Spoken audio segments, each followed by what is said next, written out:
questioning if you're No, live no, or no. not. All right. Welcome everyone. This is episode whatever of the Rash cast. Today's going to be the campaign special. We're going to be discussing all things and everything's Halo Infinite's campaign. I got Painticus with me, PopQ2, Hello. and our replacement guest for Sempra because he said he hates Halo so much he didn't want to talk about the campaign, so we replaced him with BK. Hello. Would everyone like to say hello? Yes. Hello? Thank you. All right. That was perfect. Thank you, everyone. All right. So obviously, campaign came out a couple weeks ago. Just a warning. There will be spoilers. We're not going to really No make spoiler. Oh. Yeah, no, we're going full spoilers. Full spoilers. Oh, okay. Yeah, full spoilers. If you want to spoil anything you want, you could even just recite the whole entire script. What is there to spoil? Someone spoil the game right now in like one sentence. Cortana died. She actually was dead. Chief You're right. lives. You know, in the first 5 seconds when they said she's dead, they weren't kidding. She's dead. Chief is still a character. Uh-huh. There you go. Oh, here's a good spoiler. Spartan Locke, probably dead. Here's a good spoiler. They completely forgot about every Halo 5 character, so that's a good spoiler. Yeah. Yep. that was Slipped their minds. Oh, yeah. We forgot about these guys. Shit. All right. I think there was only one character from Halo 4 that was brought up, and that was Captain Lasky, and it's only in voice memos. It's like they just seem to forget about the last two games, which I quite like. They reference them in the grunts. The grunts are actually how a lot of these characters are confirmed alive. In their comm towers, right? Yeah. Good storytelling there. That has to be the worst way to ever reference your previous game characters that I have ever heard of in my life. No, I enjoy it. That takes balls. That is just like pure disrespect towards your own IP, and I love that. All right, so why don't we start there? Why don't we start with this? So obviously, Halo Infinite is it is like a sequel sort of to Halo 5. It's supposed to come after it. Do you guys think that Halo Infinite is a good starting point for new Halo players?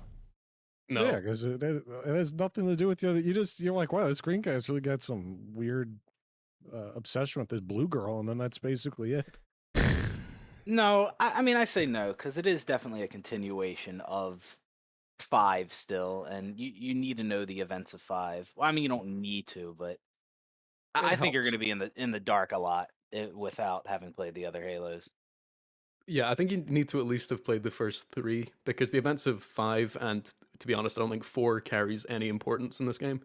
The events of 5 are more or less explained to you, at least the important ones. So, yeah, play the first 3, and then this one would be a fine continuation. I think if you really wanted to speedrun it, you could probably do 3 and then the last mission of 5 and jump right into it. The last mission? I don't even remember what that was. It was when you kill or when Cortana runs off with all the buddies. Oh, okay. Like, if you just played the first 3, you're going to know Cortana as being, like, not evil. So you will be confused by that going to Infinite. Like, why is she destroying planets? Like, what's going on here? Yeah, but do they ever explain that? Ever? Why she's evil? Yeah. Yeah, She's I don't going, like, know. rampant, right? I'm replaying Halo 5 right now. When did they explain why she went evil? I've read 2 of the books and they still don't explain it. They're just like, she's really angry. She's just evil now. Oh, okay. Great, yeah, that makes sense. Oh. I know I won't question it. They say like the 7-year shit, but like, is that the rampancy though? Like, but I thought she died in Halo 4. So why did she come back? And why is she evil? Well, she's supposed to be after Halo 4. She's like in a Forerunner thing now, so she should be. I don't know. It's just, You see, this is why I think that Infinite is a perfect continuation from 3, because in 3 we see she's going a bit insane, and then in this game it's just like, hey, she's nuts. What's up with that? If you add in 4 and 5 to that, it is. What is up with that? What's up with that? All right. Well, why don't we start? We can start kind of. We'll try and segment our points a little bit here, so it's not just full rants all over the place. So why don't we start with like specifically kind of how we felt about the gameplay of Halo Infinite's campaign. So whichever you wants to roll first. BHB, go for it. Well, much like the multiplayer, the gameplay is a lot of fun. It's a lot of fun, really fun to grapple around and traverse the open world area. So I like that. Now, a lot of the encounters that you will find yourself in are very samey. It doesn't have a lot of variety there like you got in past Halo games, where you would have all kinds of different sections, like your flying sections, your warhog section, your tank section, where you're just moving through the level, taking out banshees, wraiths, ghosts. A lot of the encounters were just you're on foot, you're shooting shit, and grappling around, and that did get kind of repetitive. And another thing that got really repetitive was there's only 3 different environments: the Forerunner interior, the Banished ship, and the outside open world section. And I really hated that. Like that, I thought that was absolutely terrible. Like that there's only 3 different environments, and the only Yeah. time you get vehicles and Marines is in the open world section, in that one specific environment. And most of the time, unless you find like a vehicle just laying around randomly, like you have to go out of your way to a fob to get these vehicles, or unless you hijack a Covenant vehicle.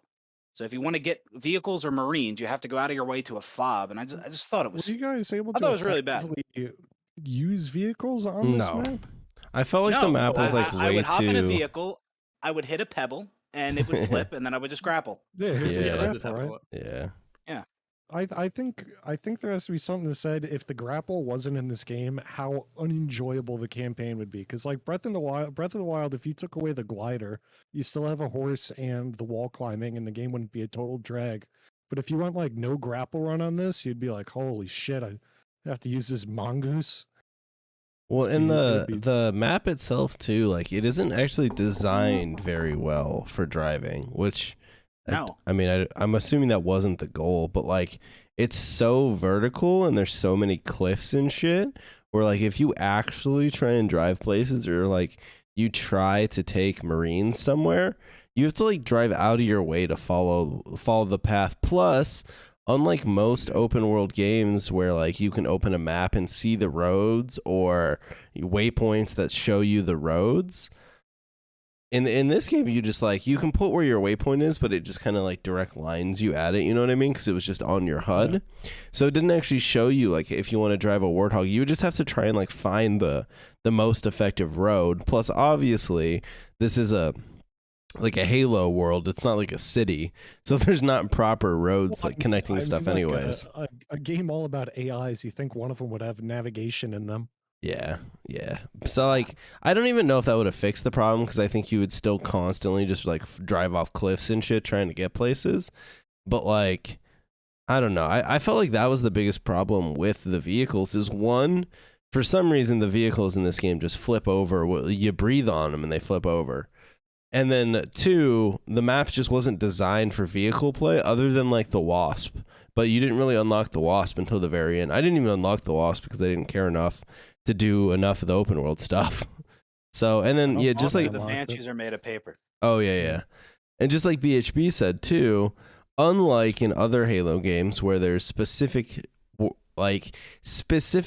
spots where the game designers have put vehicles with the thought that like a player is going to use this vehicle or might use this vehicle. This game, there's no, unless you steal a Covenant vehicle, you really have to go back to a fob to get it. And like most of the time, that's just not even worth the effort. Like, why would I trek or fast travel to a fob just to get a vehicle when I could just grapple on my way over, you know? It's so fast, and you don't have to worry about any verticality. Yeah. Mm-hmm. I mean, especially once you upgrade the grapple too, and then the cooldown's pretty much gone at that point, and then you can just full send it. Yep. I think that was an interesting direction. Well, interesting, not in a good way, but I feel like a lot of people's favorite parts of Halo were those vehicle set pieces. So to like almost purposely design the game not to be vehicle friendly and take out like a part of what made Halo Halo is definitely a choice. It's like I can't like there's not the Halo 3, the mission, the Covenant. You know the part where you get the Hornet, and you're flying through a bunch of Banshees and Phantoms. Like I Right. can't get that. There's nothing like that in Infinite, right? There's Like I the can't do road. that. I think the The closest thing road. to a vehicle I mean, I staircase. just grappled by all that. That's I don't I even was know what that that's mission. that's what I I don't was even gonna know what that meme mission about. consists of. It's the mission where you're like invading Escherum's lair. Yeah, or I know which whatever. one it is, but Yeah, like yeah, I don't know. I don't even know what's on the road. But 'cause I just think traveled it- we by. all just grapple around I think that. it's supposed to be some I did. epic tank section, but all of us probably had the tank blow up once and thought, "Fuck this shit. Why would I bother with this dumbass tank when I could just grapple around the side and skip every single enemy?" Like, Yeah, and it's that's just so much easier that's to the do that. problem. Now, there are pros to the open world, and I'll talk about like the open world stuff that I enjoyed, but the cons to having your main vehicle play be this open world is nothing is actually designed for the vehicles. It's just a map, right? So like where in previous games where you have the Covenant or you have the Warthog runs, or like I don't remember the level names, but even Halo 4 and 5 have those missions where you like Yep. drive around in your Mantis and you fuck shit up. This game has none of that because no one used the vehicles other than to maybe get in between places. Like even if you were using the vehicles in the open world, you would really just drive them to a fob or to an outpost or to the mission, right? There was never like those sections where like you would load up, and unless you purposely went out of your way to do it, Yeah. but you never like load up your shit full of Marines or something and like try and get through the mission or anything like that. It's Yeah. just I had a very memorable Halo Infinite experience where because they have like collectibles around the open world map, like you find like a sniper rifle and like a dead Marine or something. There was a gun goose on the side of a cliff. I was like, oh, sick. And it was like I couldn't back up, like it was just a cliff wall and then this gun goose. I got on the gun goose, I drove it 2 feet, it fell off the cliff, and then it just pummeled and I went straight back to grappling hook. I was just like, oh, that was cool. Yeah, that's how it went, man. Oh shit. Yeah, I'd flip and I'd just be like, all right, back to grappling. I think Yep. I think one of the biggest problems with Infinite is like you had almost, in my opinion, 2 separate games that were like tangentially connected. Like you had the open world shit where you would just run around playing Far Cry and you would just do all the dumb objectives that got a little repetitive, and you just fuck around on the map, which like the map itself was kind of disappointing. Like they had 3 different sections of the map and they all look the exact same. Like I couldn't, other than like remembering where the tower was, which I couldn't even actually remember where it was. Like it just, if you were by it, you saw it. There was no like memorable parts to the open world map. Whereas like you play GTA or something like that, like especially when I was a kid, you would memorize the whole map. Like you wouldn't even need the dumb map. You know what I mean? But so you had like the open world stuff, and then you had the linear stuff, which was like basically the same thing every time. You just ran through on foot, you fought the banished, then you fought a boss, and you did the same objectives over and over. It was like it wasn't Yeah. bad per se, but it was just like both sections of the game were very repetitive, and they also at the same time felt disconnected. If you didn't force yourself to do open world stuff, then you would just go linear mission, linear mission, linear mission. Or if you did open world stuff, you would just go like Far Cry objective, Far Cry objective. Like it, I don't know. It doesn't welcome itself to pacing, because like even like in Red Dead, if you go to the mission start point, you come across like 3 different activities, and then you do that, and then you get lost in that, and then when you're finished with that, you're right next to another side activity, and you're like, all right, I'm done with side activities. Those were fun, and now I'll do main campaign, and it paces itself out almost on its own.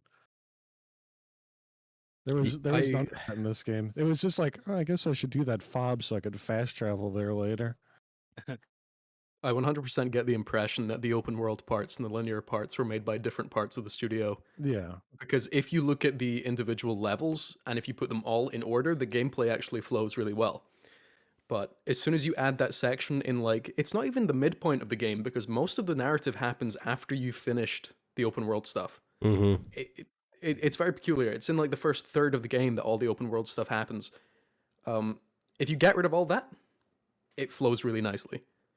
which I think that's from all the delays. I imagine this was probably not the plan. I wonder if this game was even supposed to be open world. Well, I bet. Or I think the thing there is there's been like 3 or 4 lead designers, and I think you just have so many different. They had probably with so many different creative like decisions. At the end, when they had to have the game out, they just had to throw together what they had left. Whereas, like, I'm sure at some point somebody wanted to do linear levels, and I'm sure at some point someone wanted to go more open worldy, and they're like, well, we have to put together a campaign here that is like enough to play. So they kind of smashed it together in the most cohesive way they could. Mhm. I think they could have fixed a lot of the flow problems by making the majority of the open world stuff post game content. Because yeah, I would agree. like, I don't know how much of the open world stuff you guys did, but I did everything. Yeah, I I- did I- all of it. I I did was- all I of it was after I doing beat the that. game, and it took me about 6 hours to 100% it. So that's it. And then I was done. Now the open world's completely empty after 6 hours. I was trying to like pace it out there, and I was in the group chat because they Arash and Semper had beaten the game, and I was just like, guys, how much longer? Because it was just like the gameplay loop was just getting to me, where it was just like fob after fob, and it's the same brute. And I had the same BR from this first level that's on the screen. You pick up the BR in that ship area, and I used that through the whole game. So there was nothing like the gameplay was so repetitive for me. It was terrible. The ammo stations definitely made it easier to just hold on to a weapon. Whereas like in previous games, I feel like you have to scavenge so much more, because usually what would happen is you would spawn into a level with UNSC weapons, but then you would like maybe be by Marines for parts of the level, but eventually you'd probably like get away from them, and you'd have to start using the Covenant weapons, otherwise you wouldn't have any ammo left. And I feel like in this game, there was parts, but like BK, you said you used the BR most of the game. I used the Mangler most of the game. So it's like, yeah, the Mangler was like, I thought the Mangler was really strong, but the Mangler too was really easy to have ammo for because every brute has it. But like, the fact that I was able to use a BR for the whole game in a game where you see like 10 Marines if you're trying is insane. I think that one thing that I found was a bummer too is like in previous games, there are like cool and sometimes frustrating, but there's cool levels where like you're like doing a mission with Marines, and this whole game is supposed to be, well, not really, but part of this game is supposed to be about like retaking Zeta Halo and saving all these Marines. The only time you interact with anyone that isn't the Banished is in the open world. None of the linear missions, other than like when you try and save the pilot, but he's not even like a playable thing. He's just like an objective on the map. Like they're not there. You're just all by yourself for the entire game. And I think something that previous Halos did well was it mixed it. Sometimes you're invading a structure with some Marines. Sometimes you're all by yourself. Maybe there's an extended portion where you're all by yourself because they're like, you're Master Chiefs. You don't need help all the time. But I think it was a bummer that he is, for every linear level in this game, you are 100% by yourself the entire time. I know people weren't in love with Halo 5's campaign, but I think the teams actually solved that issue. And I think they should have stuck with, I'm sure that was the plan to keep Blue Team, but Blue Team being in this game probably would have solved a lot of that. Or you just ran around with Blue Team on the... I feel I feel like you have to cut Blue Team though, because how the fuck do you have Blue Team but you don't have co-op? Exactly. But on one thing with the weapon pool, also to H5's credit, you would go like you spawn UNSC, you fight Covenant, you then run out of ammo, you got to pick up Covenant weapons, and then you fight Prometheans, and then you pick up that, and then you find like some UNSC box with power weapons, and it was just like an ever evolving, because the weapon pool is actually kind of cool from the Covenant to the Prometheans, and the fact that the enemies were mixed up. Even I didn't like fighting the Prometheans, but it at least made the times when I was fighting the Covenant more enjoyable. It needed pacing. Goku, I mean, you say like increasing the difficulty to legendary fix those problems, but I thought this was by far the easiest Halo campaign I've ever played. Like Yeah, I'd agree. easily. Like I couldn't. I had to check multiple times throughout my playthrough to make sure I was on legendary because it was just so easy. And part of the reason it's easy is that grapple hook makes it really Yeah. easy to get out of bad situations and skip enemies and stuff like that. Because Yeah, a on lot my of it's projectile based. You can just run away from it. There's a lot of CE that you are by yourself, Delta, but there are definitely major levels on CE that you are with Marines. Like think about what's the second level, like what's the level when you come in Well, on the Pelicans and Silent you're cartographer. one of the fucking Yeah. like one of the most You talked get a ton of about. Marines there right off the rip. Yeah, and people love that level. You don't need Marines every level, but it's like it's the fact that in the linear levels they're just gone. And like It's the best levels in CE are when you're with some Marines. Yeah, and I think they base the entirety of the open world in Halo Infinite off of those kind of levels.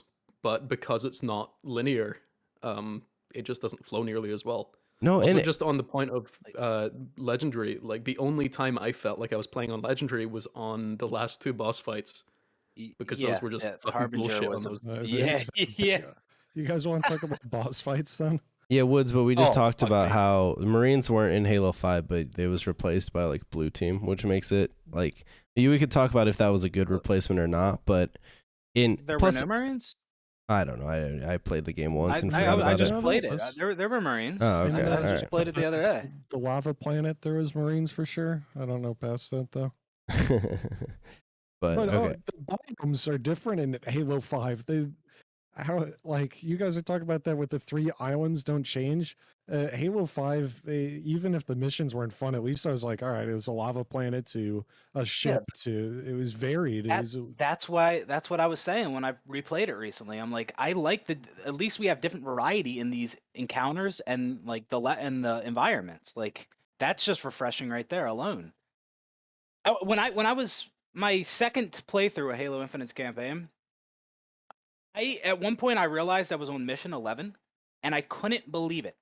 I couldn't believe I was on mission 11. I thought I was on like mission 6 because all the missions blend together. A lot of them do. The inside Forerunner interior levels, they blend together. I was like, I'm on mission 11? I couldn't believe it. I Like, didn't what are even they know there was 11 considering missions? stuff. Like, If the ring was destroying or if it evolved in any way throughout that would have been cool too. Like, yeah, if the open world maybe like as you completed linear levels, like something happened, like something to connect the open world monotony to what was going on in the game would have been really fucking cool. Like some way to connect that stuff together would have made it like feel so much cooler. And then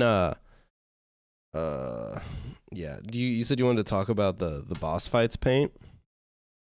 Oh, the let's boss fights in this game are dog shit. Now, I don't think Halo has ever done boss fights well. In all fairness, I think Hey, no, you got to beat up that dude in the wheelchair. That was I I think that Halo has been much stronger when instead of focusing on boss fights, they do cool and over the top like what's it called? Fuck, what's the word? Set pieces. Yeah. I think Halo's so much better when they focus on set pieces rather than boss fights. Because in Halo 2, all the boss fights are gimmicky and stupid. In Halo 5, you fight that same stupid piece of shit like 5 times. And in this game, other than a few of the late game bosses that have mechanics, quote unquote, they're just bullet spongy enemies. And like, what's the fun in that? Like, and yeah. BHB, you would know better than me, but is fighting that guy for the first time at least fun in H5? No, Oh, not at all. I forget. And when me and my friends, when we just played it the other day, we beat it in seconds, and we couldn't believe how fast the boss fight was over. It was the weirdest Have thing. you guys I don't know seen if the it was cheese that glitch. you can do in Infinite? You can just put down fusion coils on their spawn and they spawn. Oh, yeah. Yeah. I've been seeing that. I did that accidentally on my second playthrough when I was playing on Legendary. The level where you're at the like drill site and that miscellaneous brute guy spawns. I just threw down a bunch of fusion coils to try and kill him instantly, and the cutscene didn't even play. He just appeared and started walking around. Dude, that was really good. I think that's another problem I had with the bosses. So like the late game bosses, they have some character to them, like Escharum and whatever the fuck that lady is at the very end. Like at least there's story behind them. But can you guys, and Jega, at least he like looked cool. But like, can you guys name a single one of those brutes or a single one of those early game elites that we killed as a boss? Harmonious, Hyperius. It's because you guys didn't read the books. This is a classic 3-4-3 maneuver. I know, That's but something I remember was saying Hyperius. too, Rash. Like you don't, there's no build up to these characters. Like even the fucking heretic leader from Halo 2, like there was some like you learned about him before you fought him. You yeah, were pursuing him for a little while. You Yeah, saw him in yeah, cutscenes. for sure. Like there was a story there. Like the Infinite just throws these random bosses at you. no, Like, yeah, oh, now you you're fighting literally this guy. you Now play you're fighting that guy. you play through the They- linear level, and then they pop out as the end of the level, and then you kill them, and that's it. That's the end of that. You move on. You continue on. Yeah, and also like you said, Halo has never done boss fights good. Like they've always been kind of shit. But I mean, I'm not against boss fights in Halo. I was actually kind of excited when we like learned that Infinite was gonna have more boss fights. But if One this is against how the they're gonna do Swordmaster it, was pretty just- good. if this is how Which they're gonna one? do it, like he's talking about the Blade Master. Yeah. Oh yeah. So like, Well, But if this is how they're gonna do it, I thought that was. I'd rather not have boss fights at all, and just I'd rather have Yeah, them. I'd like, I work think on part some of the carefully crafted set problem. pieces. But one way to spice up these boss battles that they easily could have done is just throw other enemies at you during the boss fight. Like, Well, they some could of have done them, that at some of least. them had ads. Some of them, like the later game ones. I mean, the first guy. Well, what's his name? The Harbinger did, yeah. and then the first boss had 2 jackals. That was it. Well, I They feel weren't like, Jackals. juice jackals, though. I just shot him in the head. yeah. I think without even changing the mechanics of the boss fights, I think this game would have benefited just by having less of them. Like, I think by the end of the game, when you get to the more unique bosses, like what's the monitor looking dude? What's he called? Like, it is as not amazing as that boss is. Like, Resolution at or least he had mechanics. Like, you had to shoot off the little arms, you know, and then you'd shoot him in the head. Like, at least he was unique. But by that point, you'd killed like 6 dumb bosses plus the open world bosses, which were just like slightly weaker versions. So it's like you're just doing the same thing over and over. And once you get to the cooler part, you've already done this so many times that you're just like, whatever. Like, I get me out of here. And I'm pretty sure that little monitor dude was a Vex boss from Destiny. I think they might have just ripped it off. there's the grunt boss in the open world abyss. You just like that. I think I killed that in one shot. I think I sworded him. Yeah, he's like a normal grunt. you could just plasma repeater him and then punch him and he dies. Yeah, there's another boss like that, the Skimmer Alpha. Now, just a quick note on the Skimmers.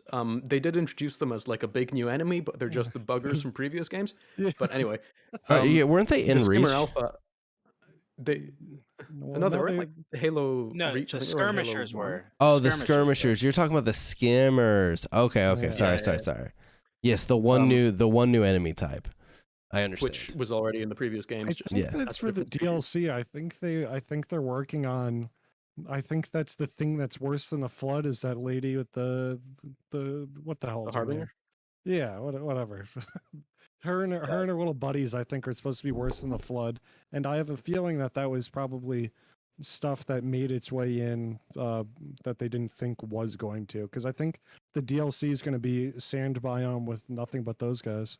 Oh, I've got many theories about what they're gonna add for DLC. I think knowing the lore and like what they fucking said in this story, there's gonna be some weird shit. But anyway, as I was saying about the Skimmer Alpha, I killed that mini boss in the open world accidentally. I was driving in a Rocket Hog because I just unlocked it because I did all the shit. And it's the final thing you unlock. And my Marine that was in the back just turned and shot at something.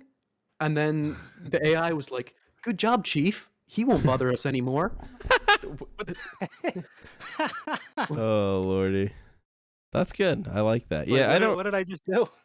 So I don't know if did you guys ever play? Well, you probably played Far Cry, but have you guys ever played Mad Max? Oh yeah, that's a I great. have. open All world right. game. So when Mad Max came out, for some reason critics like panned the fuck out of it for being repetitive, but then like users rated it okay. Like it was not like an acclaimed game, but like people liked it. in that game, your open world, granted the objectives are a little repetitive, but all the outposts in that game felt different. Like they were designed differently, and they, I mean, nothing like super amazing, but like every fob in this game is a fucking platform. What was that shit? Like, why aren't there bases? Yep. And there's like those outpost thingies that are on the map, but that you could do for, I think, Valor, or to like maybe move them out of the way. I didn't even fully understand what those were for, but it like was just for Valor. Yeah, but like, why didn't they design like cool? Why didn't they combine bosses with the bases, or like make them? Why am I rolling up to a platform with a wave of enemies? And then sometimes a wave of reinforcements, and then it's like, good job, Chief. You've captured the fob. It felt extremely, that part of the game felt extremely copy paste, because it's literally like the same thing 20 times, and it's not even like the enemies are different. It's actually just straight up. They're like, all right, well, we made this platform. Let's just get the voice acting team in here, and they'll just carry the rest of this. Yeah, no, it just felt like this, literally.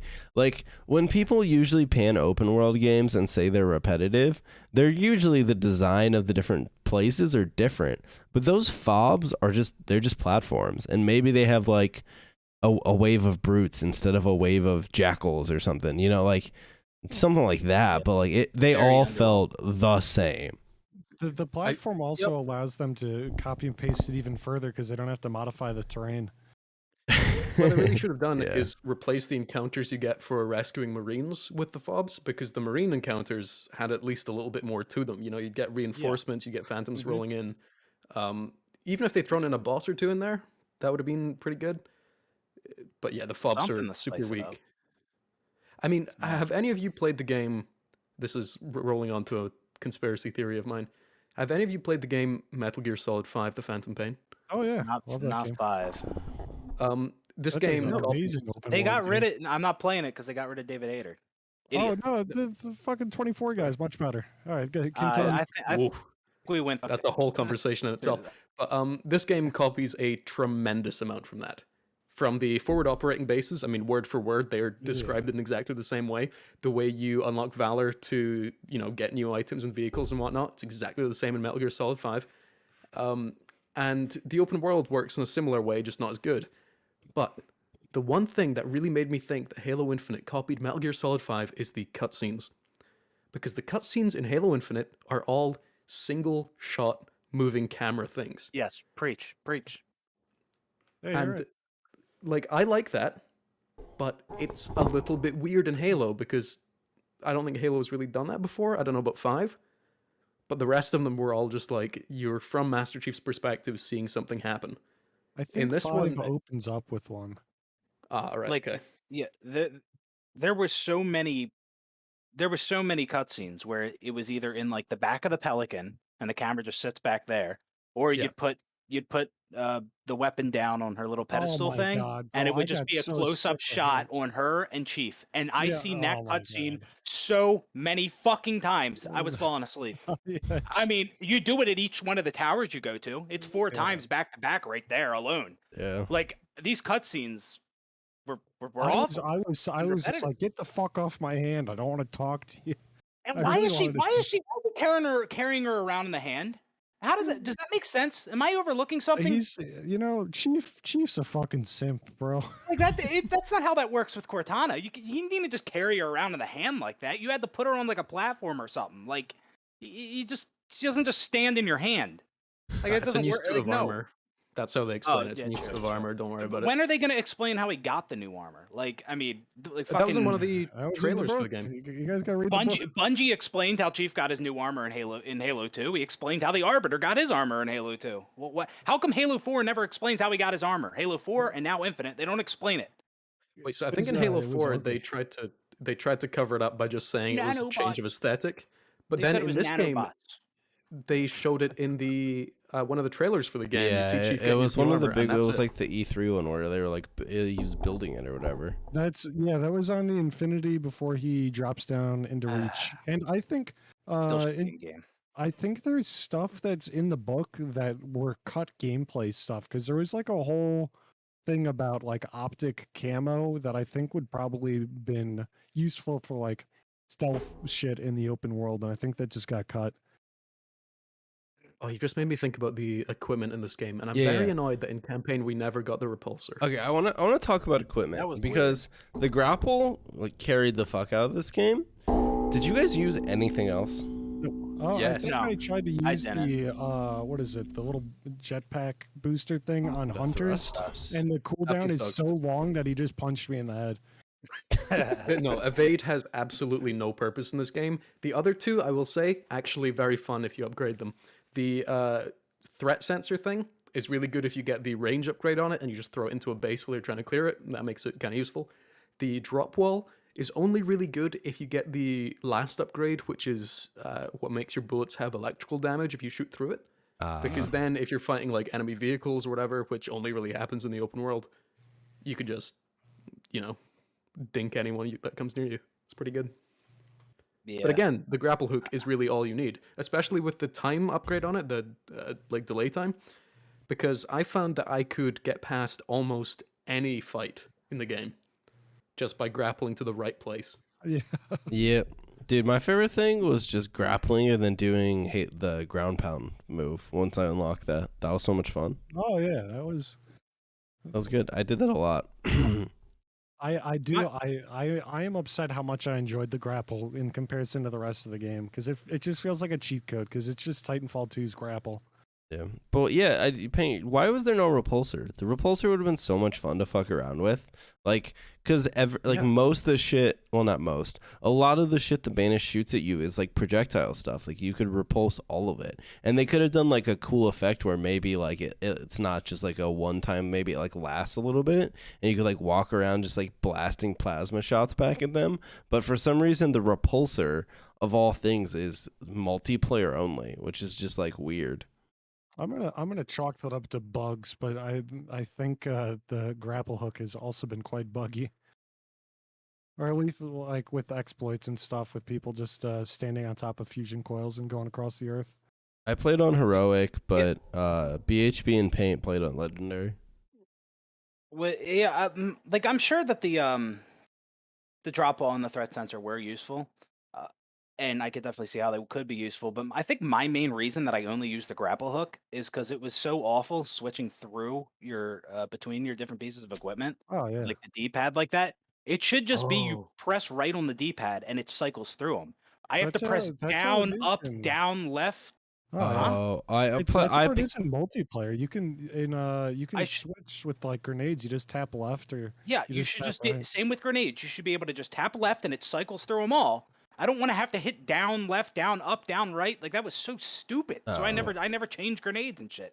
I I played on mouse and keyboard, so it was just 1, 2, 3, 4 for me. Yeah, it Oh. worked. It worked pretty well on mouse and keyboard, I will say. Okay. And like On I controller, did it like works. sometimes use shit just for the hell of it, and part of it too might be that I got sick of the open world stuff and I stopped doing it. So like my grapple and my shields were fully upgraded, but none of my other stuff was. So like a lot of it just wasn't as useful late game, you know. So I don't know. Yeah, my show is I did the same thing, and I never felt the need because I played most of it on legendary, and then when I just wanted to get through it, I put it on heroic. But yeah, you're right. You just need grapple hook shield, and then you don't even need shield. Honestly, it's just kind of a laziness thing. Yeah, I mean it makes it easier, but yeah, you don't need it. But yeah, I don't know. Okay, so how do you guys feel about like the weapon sandbox? And I mean, we talked about earlier using the same weapon a lot, but like, how did you feel about the? I mean, obviously it's the same sandbox we have in multiplayer with like the weapon variant, other than like the addition of the variants. But did you guys enjoy the weapon, like using the weapons in campaign, or how'd you feel about them? I think they needed more Promethean weapons. I just don't think there's enough varied stuff because you either Oh, have you get your stuff from the fob or you just pick up a mangler. I had Yeah. a different experience because I kind of forced myself. Well, I didn't really force myself, but like if I saw a weapon which I thought would be better in whatever encounter was coming up, I'd pick that up. So I think I had a sort of artificially enhanced view of the weapon sandbox. But now that you guys have mentioned it, I'm pretty sure you can just go through the game entirely with a mangler or whatever. Yeah, Um, I did Yeah. BR Pulse Carbine because the Pulse Carbine would shred boss shields, and then you could just like 4-shot their head. Yeah, I don't think the the Weapon Sandbox is too bad. There's a lot of fun weapons they use in yeah, this game. Um, it's just like I found it. There was some like it took me. I think it was like 7 hours into the game before I got a sniper rifle. Like maybe there were some laying around that I just missed, but there they weren't was obvious. There's a there was lot of obvious. one ones. there was one early on I remember picking up that was just like in the world, but It's actually It's- in that first room, that first ship room. It was in like one of the corners. Oh yeah, and fusion coils. I forgot about them. Yeah, oh, fusion fusion coils. coil, You use them fucking a lot. spectacular in this game.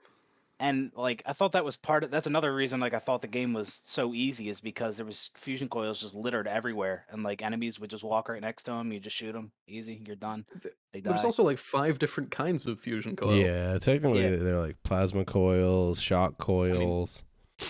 To be fair, like the only I don't really give a shit what kind I was looking It at. was I just would a just still coil. throw it at an enemy. Yeah, it was just a I mean, it would coil. be cool that there was options. I'm sure, like if you're playing on lasso or whatever, there's probably some variation. But just talking about weapon variants, there's one that really annoyed me. Because for the record, I really loved the weapon variants. I thought it was really fun if you're doing like the open world stuff. But one of the first ones they give you is the altered skewer, which is without a doubt the best weapon in the game. It's a 'Cause skewer it mixed with a rocket explodes. launcher. Yeah, that one's pretty strong. My problem with the weapon variants is for the amount of effort, like to walk over there, to unlock it, to go to my fob, to get it. It like, couldn't be asked to care because then you had to carry it through a mission, use whatever ammo it had, and then like you would have to try and find that because you'd have to try and find the ammo packs to refill it. So I felt like variant should have had more ammo because like what's gonna there are so many enemies. It's not like you're gonna be OP for having 4 more rockets, you know. I felt like the weapon variants were mostly like made to just be used in the open world, whereas like Yeah, that's what I was gonna say. maybe it would have been fun if they had tried to implement them more into the actual linear levels. But then I don't know. I almost wonder if they should have had permanent weapon unlocks like they did, but then maybe like hid OP weapon variants in the levels. So like, because if you're in the middle of a level and you didn't carry in a weapon variant, like you missed that whole portion of the game because you just you didn't unlock it ahead of time Rash, I hate to break it to you, but they did do that. what they did? Oh fuck. Okay. In the levels, you can find weapon variants. Fuck. All right. Fair enough. No, I think it's only UNSC versions though, right? Actually, you're No, right. you can I find remember late game finding like the strong BR and the strong commando, and you're right. Okay. I think it's in the open world like main mission parts, but you can also find like a cinder shot variant, and I believe what's the Covenant sniper called? Stalker rifle. Yeah. You can find that variant as well. I think they should have gone crazier with the variants, at least for single player. I think they're good where they are for like multiplayer stuff, at least from what we were playing in that Fiesta bug.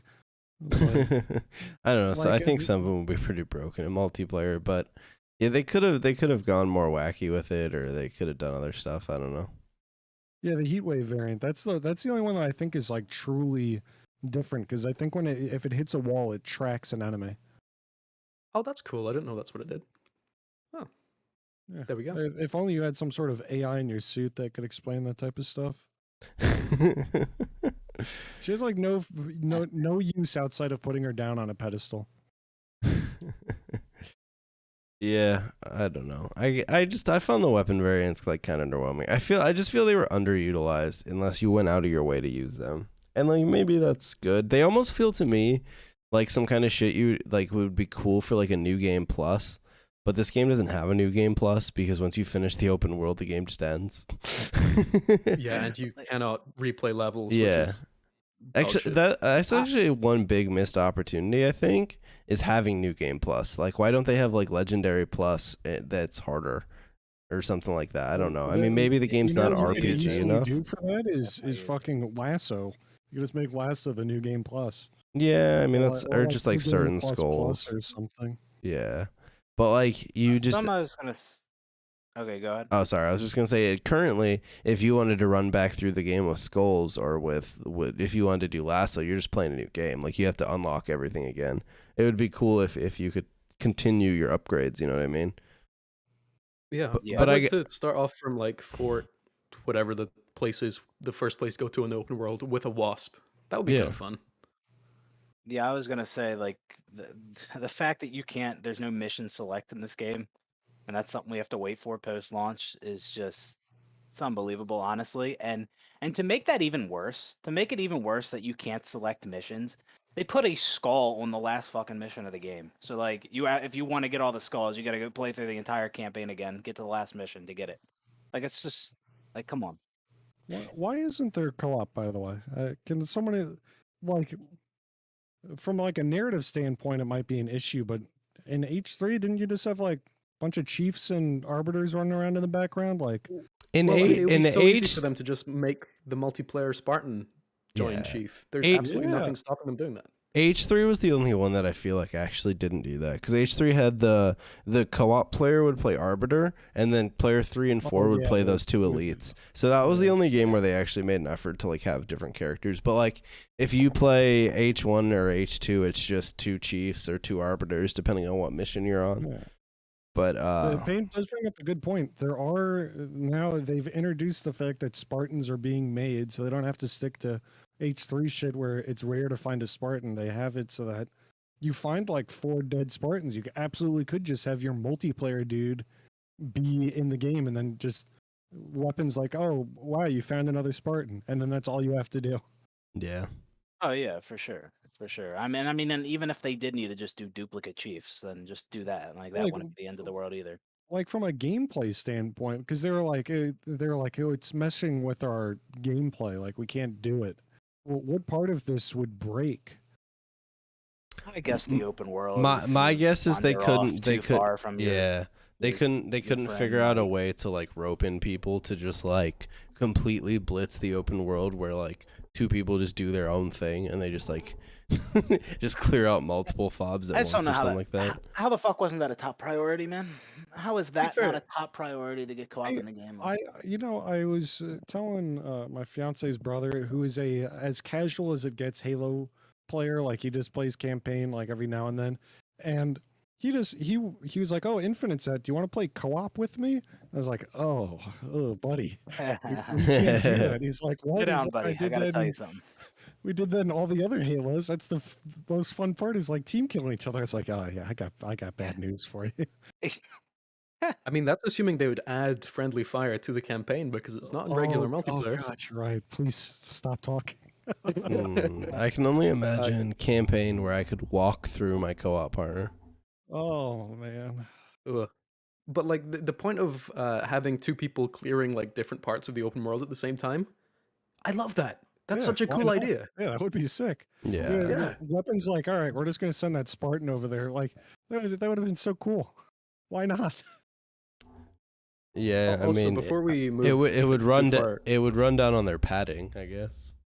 Yeah. well, yeah. But before we get too far away from it, just when we finish on the weapons, did you guys have any weapons you felt were completely useless in the campaign? Because for me, there was only one, and that is the bulldog. That No, weapon I is thought the bulldog was horseshit. usable. The Bulldog's like a 3-shot kill on brutes. Yeah, it was alright. alright. I mean, it wasn't if like you- something if I you went out of my use it way to like, get.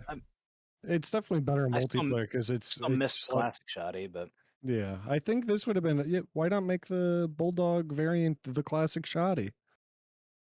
Yeah. Haven't Oh, they the leaked that? Disruptor. The Disruptor was terrible. I mean, yeah, Well, the there's Disruptor was spectacular against bosses. It would ruin their health What in it? like seconds. Yeah, Oh, it's what's really your strong. without? I only ever used it against brutes, and they have more health. Is it more health? I think they have got Yeah. more health, and then Yeah. elites have more shields. Yeah, that seems right. But I found that the strongest weapon, earlier I said it was the alternate skewer. That's not correct. It was actually the alternate sidekick. That thing's Dude, that fucking yeah, that butt. it Yeah, melts. thing. Really? I didn't even know that was a thing. It's so strong. Rash on the clip channel, I think, got a Kilimanjaro with it. I think I got a It's so nair good. against the boss, didn't I? Yeah, oh yeah, you did get a kill. I mean, not that that matters. It's like a 3-shot kill in multiplayer, but it shoots real fast and it has no bloom, so it's really solid. But Ah, I mean, it's just like a powered up sidekick. It's nothing like super like special. Did you guys just get sick of killing jackals at the end of the game? Like, is Dude. anyone grunt? The end of the game was so disappointing, man. Like I'd been playing for 11 or 12 hours. And in some of the previous Halo games, some of those last levels are so cool and so unique and like so like they feel so epic. And then the last fucking 2 levels of this game were just somebody copy and pasted some goddamn training arenas multiple times in a row.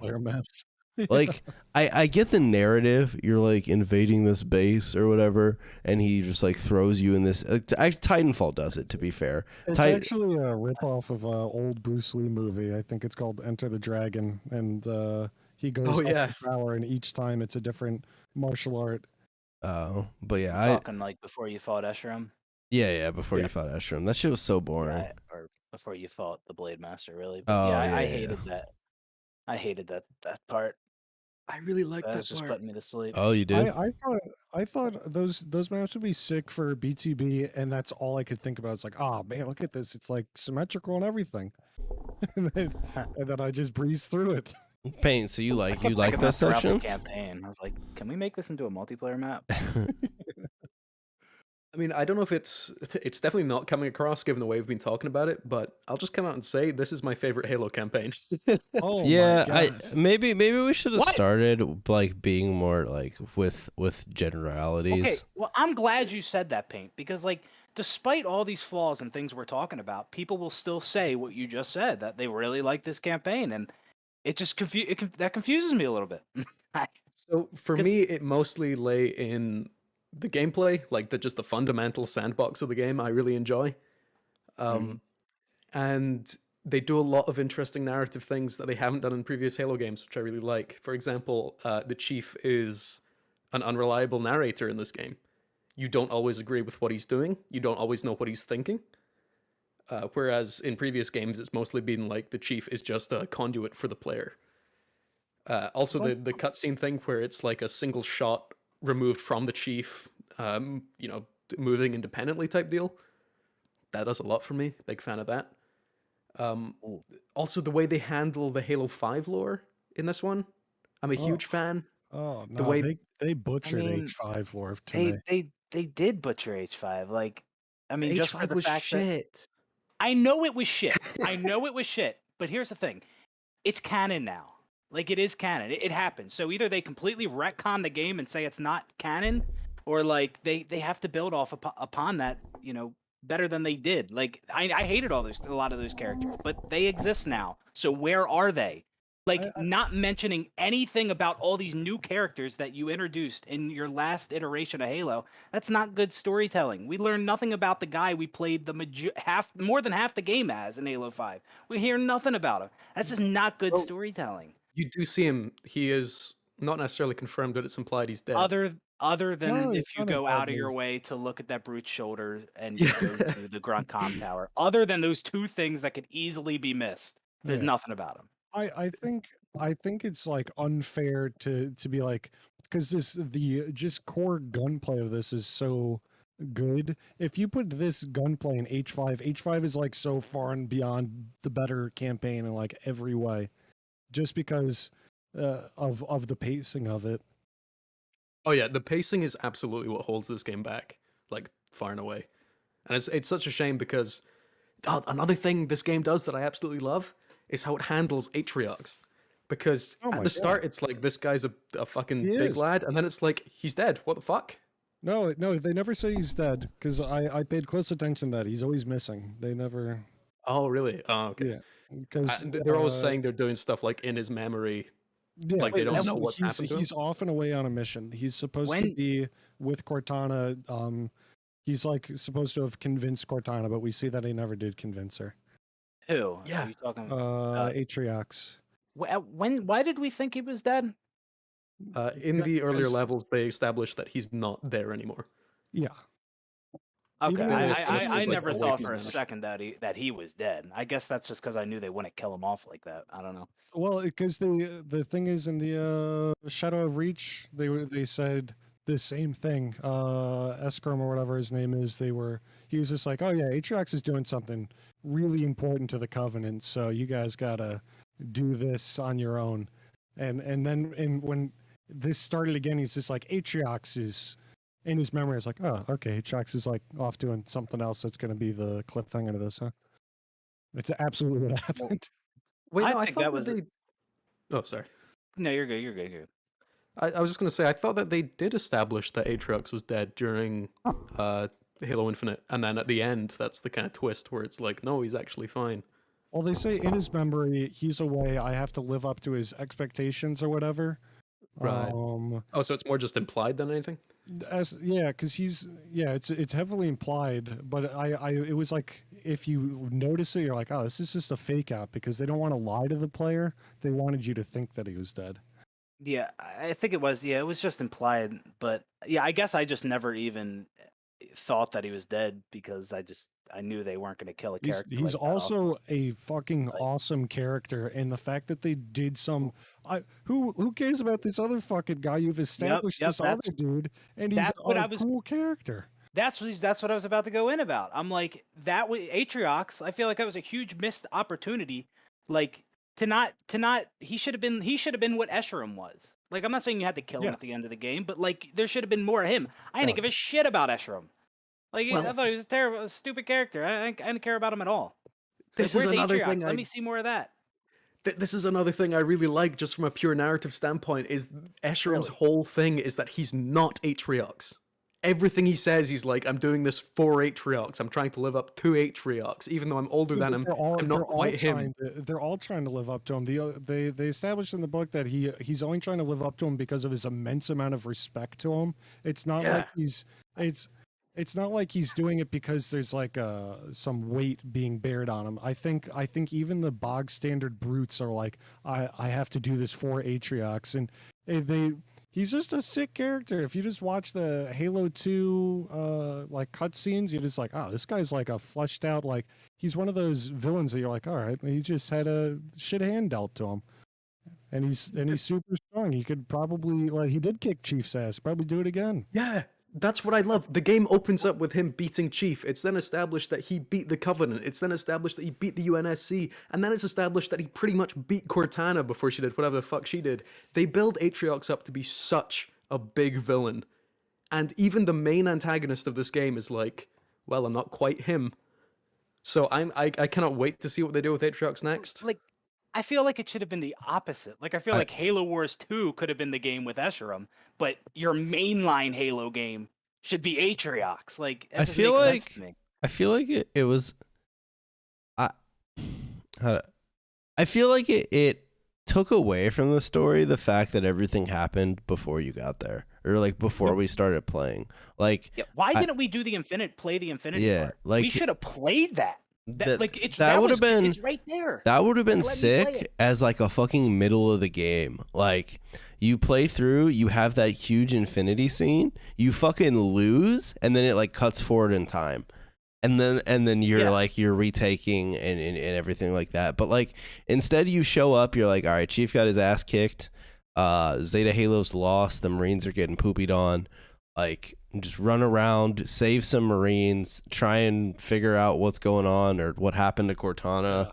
And like I think I don't know. I feel like the story to me, as someone who's not as into the lore, would have had so much more impact if I actually like felt like any of that was happening around me. Whereas the way it was is it was kind of like when you played ODST, which like I know people like ODST, but you're just there after the fact. But in ODST you have those flashback missions where you actually play through play it.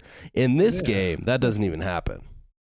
Yeah, it's like all the story is told through these like little these holograms that you watch and listen Yeah. to. It's, Imagine I wanted to how- play that shit.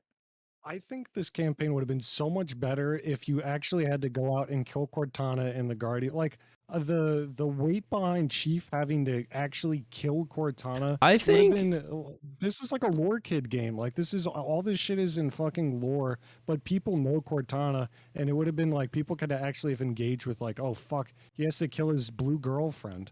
Like that would have been a I way more engaging story than some random fucking She's brute. purple. She's purple. Oh yeah, my come on, chill. But I think okay. So like, maybe you guys have a different take because you have paid more attention.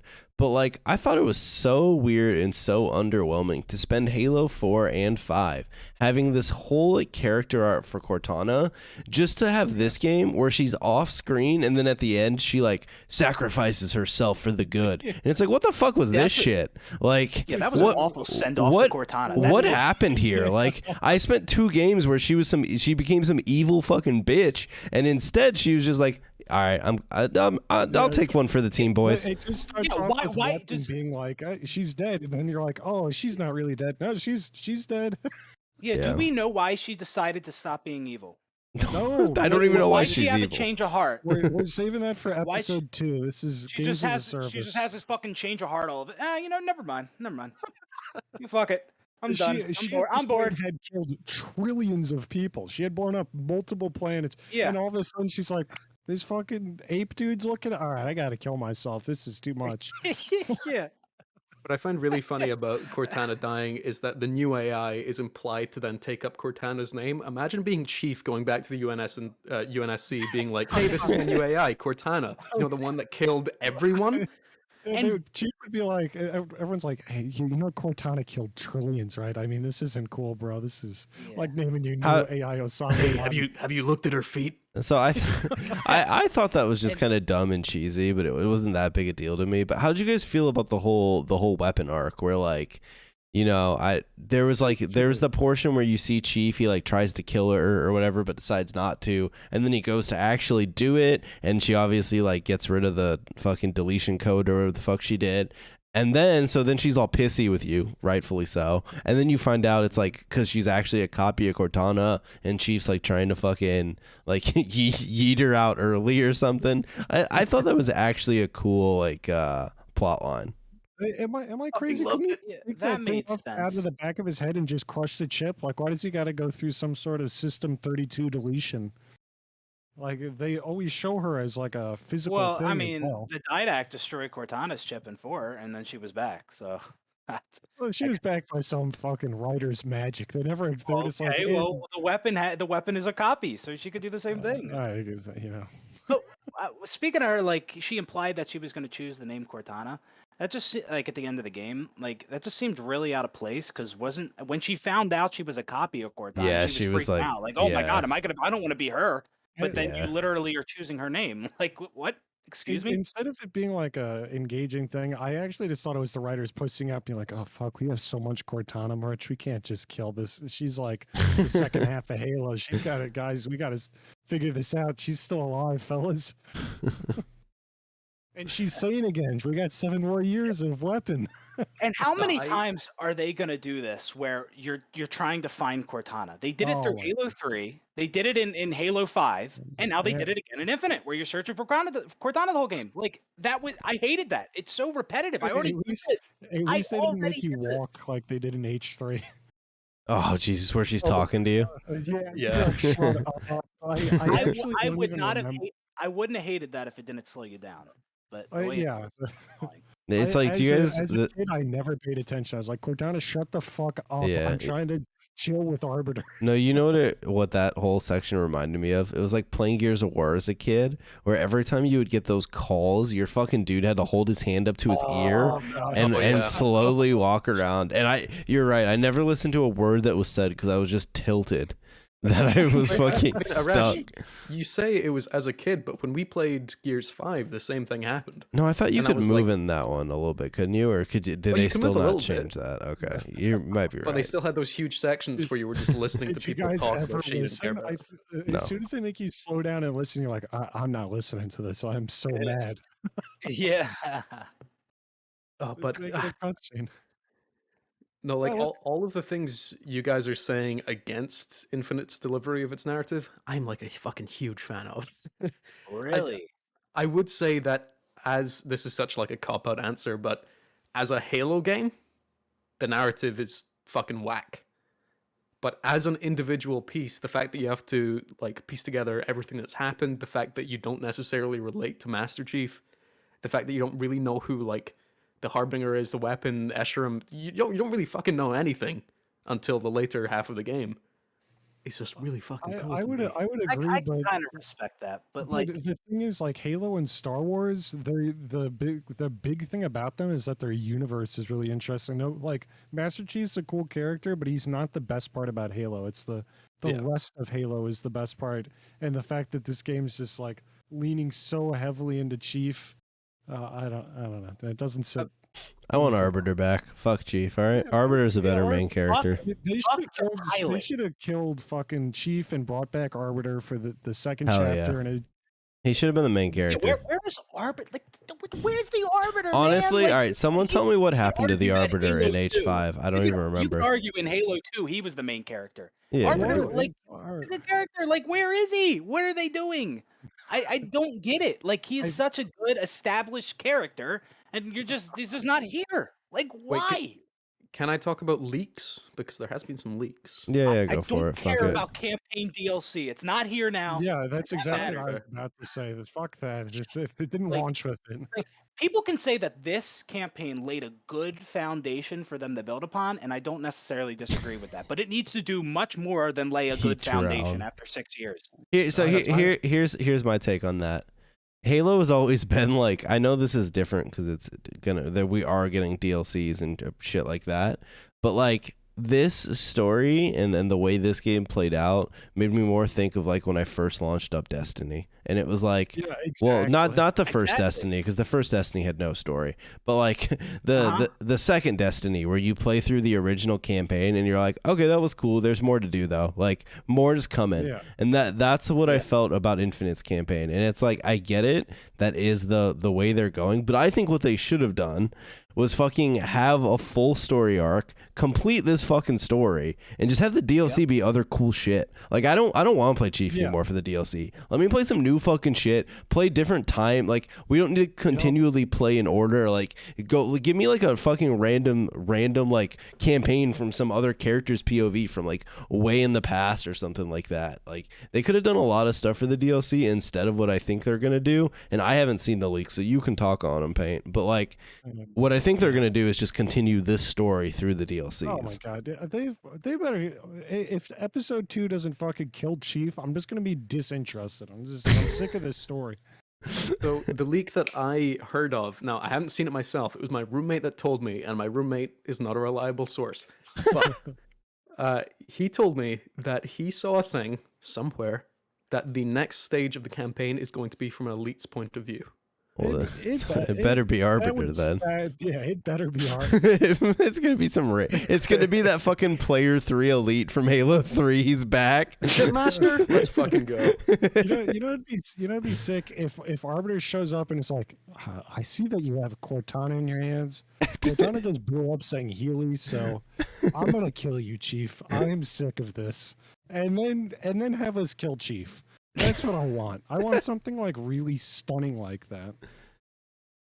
Yeah, I don't know. I think I think with this, since we 343. talk about these different characters, I just wanted to point out real quick that in every Bungie game, and I think even from Halo 4 to 5 as well, like every character in the game made their way into the sequel game, except for the characters that died.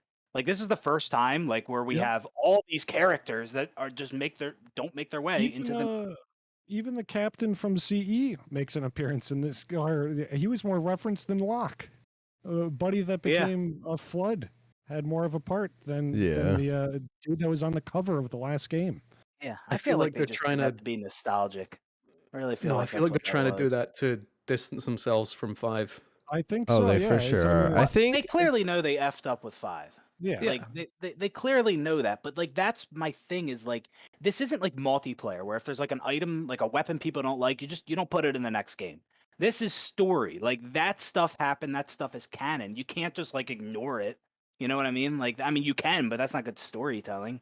Like, I I didn't think like that's 5 at all, but I think, like, hey, it's either it's canon or it's not. I think Like, that's why they went as far as they did with Cortana in the story, where they showed her to be like a despicable, evil creature. did they? Because that's what I mean. She blew up the I mean, she banished did. homeworld. Yeah, but I mean, that's then pretty fucked up. but the Yeah, that's banished homeworld. genocide. But they've And she established that the destroyed banished Sydney. are. Yeah, yeah. Yeah, Okay, she I did do that. fucking loved that part of the story where it was like she destroyed the banished homeworld, she destroyed the major city in Australia. These are equals. That would also mean that the okay, but to be fair to her, they never really established. She's just like, you guys got to do no more war. If you do war, I'm blowing you up. Everyone's like, ah, fuck. All right, well, I mean, is she really that bad? That's not a lot to ask, is it? Just to stop fighting each other. I mean, BK, we're getting into a serious political debate about like, the U.S. involvement in Vietnam and whatnot now. So let's just avoid this. Jeez. Yeah, I don't know. I think maybe I think a couple DLCs from now, I think this story is going to be a lot more fleshed out.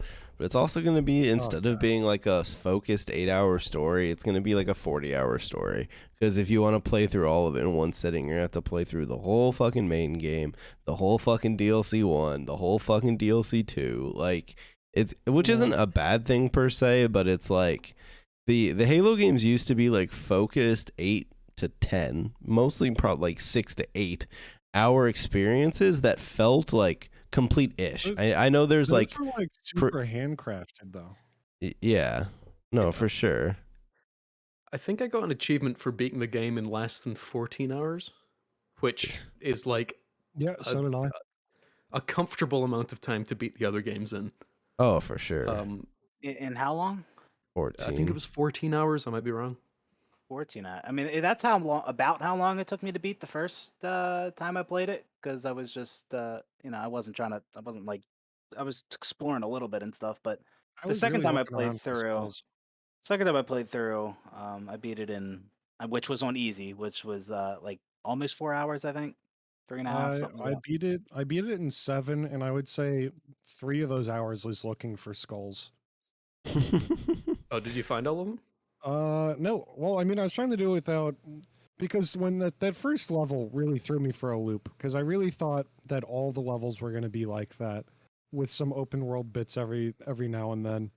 Yeah, that's fair. And they're like the skulls. I think the skull on that level is super hidden, and then the rest are on your map. It, it was like so Wait, disappointing. were they? Like They were on the map? yeah, if you get in a banshee and then just kind of fly some places, they'll pop up on your map. You don't even have to like look at them. If you have gone somewhat near them, they'll appear. Oh, I didn't know that. Oh, okay. I don't know. The only skull I got was that one that you showed me. On top of the tower. I just went on Yeah, top yeah. of the tower. It's just like, can I get up here with this grapple hook? Yeah. But yeah, I don't know. I mean, overall, I had fun with Infinite's campaign. Like, it's not the worst campaign to me by any means. Like, I enjoyed it more than think Halo H4 4 and still- 5. Yeah. Yeah, Halo 4, I hated everything. Like, I didn't care that much for the story, and the gameplay just pissed me off the entire time. So, like, H4 was probably the worst for me. H5 is just forgettable. Like, the story was bad, but, like, the gameplay wasn't atrocious. I just don't remember that much about it.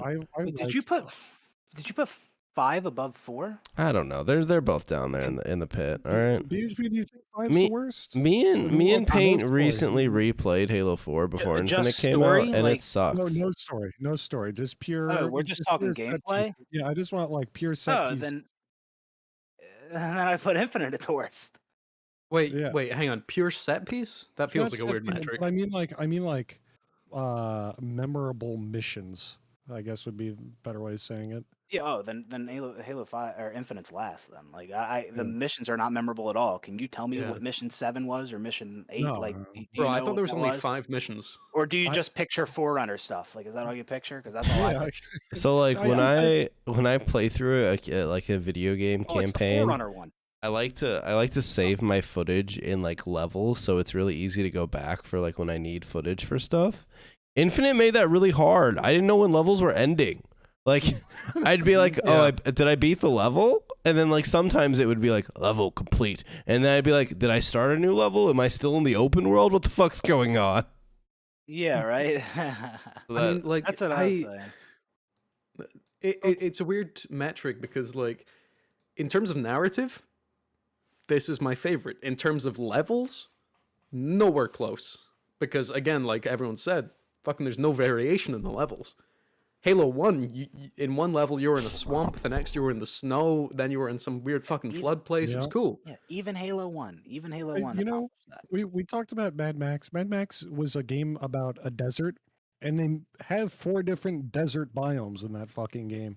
How do you not even like have dense forest area, big field area, Forerunner fucked area? That like they could have still used the same assets. They just made it the same on purpose. Yeah, when the Harbinger, when you first meet her, like she throws you out of like whatever interior you're in, and then like a wall comes up so you can't go back in. Like just leave that down so I could explore during the open world section, you know?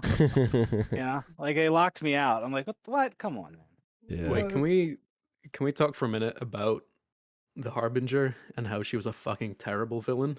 I didn't even really like. A villain? I think she was kind of just like doing her own thing. She's just a contractor. Exactly.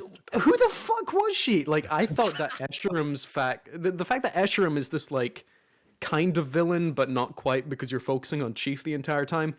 I thought that was fine. But the Harbinger, they kept being like, she's gonna bring some bad shit. She's gonna be the one that screws everything up.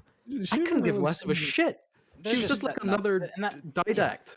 They're just why when 343 they have, I don't know, man. They introduce these new characters and then they just kill them off so fast. Like the didact could have been interesting, but you killed him off right away. I'd rather have been like fighting the didact in Halo 5 than the Warden Eternal 50 times. Like and the whole Harbinger thing and the Endless, I do think that is just them setting up for DLC. Like also, I hope the Endless better not fucking be more of her.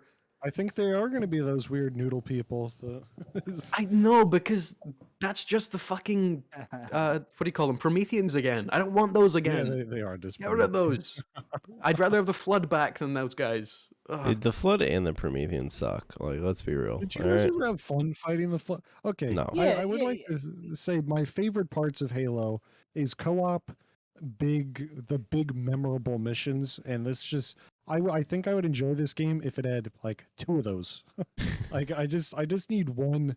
Like how Rash said, at the end of the Halo games, it's always like this big fucking rewarding, like, oh shit, like you're going crazy. Chiefs spitting out one-liners back and forth. This doesn't have that, and it's just like, all right, well, episode 2 is gonna probably come out. It's just very whelming to me. I did like that Chief was kind of a worn down old man in this game. But somebody in Rash's chat just said that I don't like that the Endless are worse than the Flood, according to the lore. Yeah, I don't understand. Because the rings can't get rid of them, because apparently they can control time or something like that. Yeah. I don't know. I was going to say, they imply that they can travel through time, which opens up so many both good and terrible doors for the story.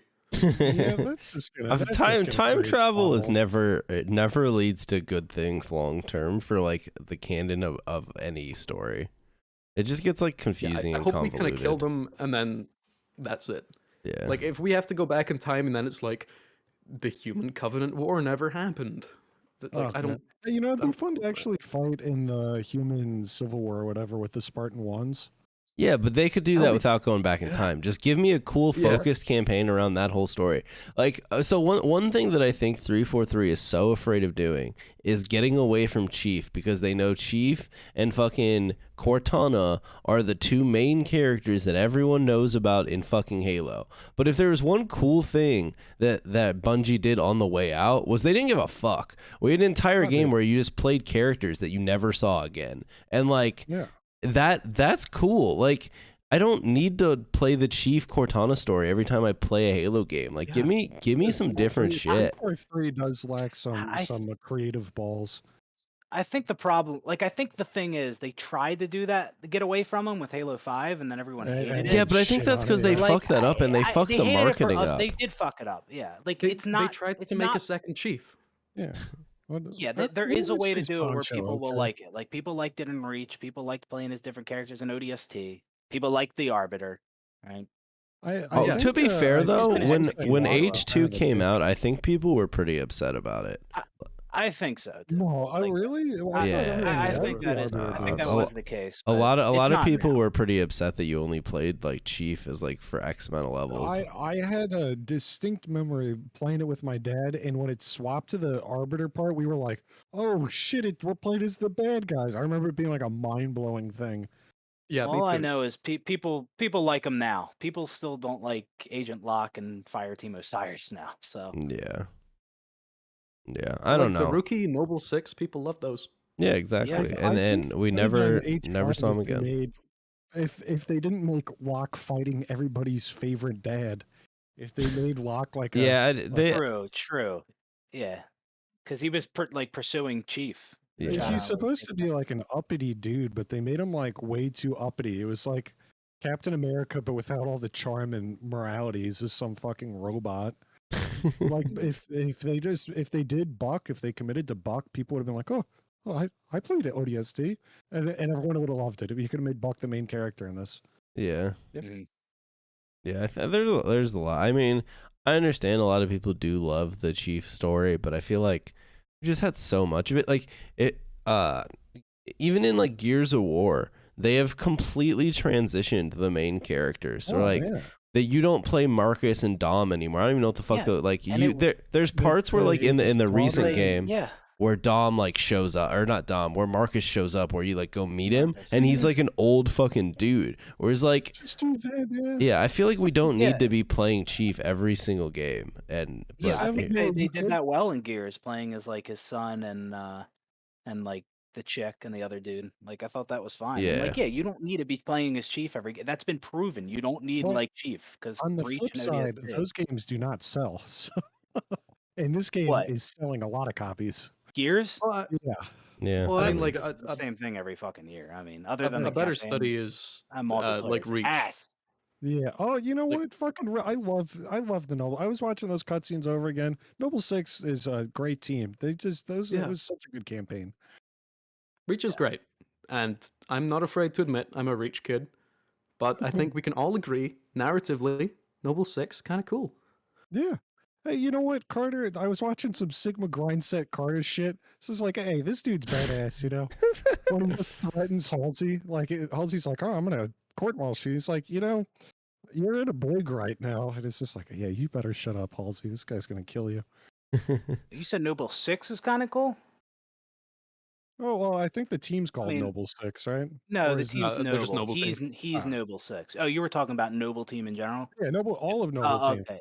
Okay, they're all Yeah, No, Noble. Noble okay. 6 isn't anything. He's just there. Yeah, not just Noble 6. Like he doesn't talk. Like he's Well, not. yeah. There's not much at Hey, all. But it's Yeah. nice to play as him because, like, you get to meet all of these other characters, and Yeah. even though Noble No, 6 it himself worked doesn't well. do anything other than in like the last mission where I'm you just fucking saying, like die. I like all the Like- other characters of Noble Team more than him. Yeah, well, Yeah, I that's agree. because all the other Yeah, ones Carter, actually like, have like you know, it's- personality. It's the fact that we can remember all their names right now and their personalities means that they were good characters. Yeah, You know- Carter, George Emil, Okay. Cat. And you know that's Yeah. something Infinite was missing. Like all those characters died. I don't feel like there was enough death. Like No, there Yeah. was. so, like, you the stakes should have you been would a little higher. No, there Oh, was the dead, death in the dead Infinite. Spartans you Who's the find. Yeah, those you would guys? fucking you Yeah. would roll up and they'd already be And dead. Griffin, yeah.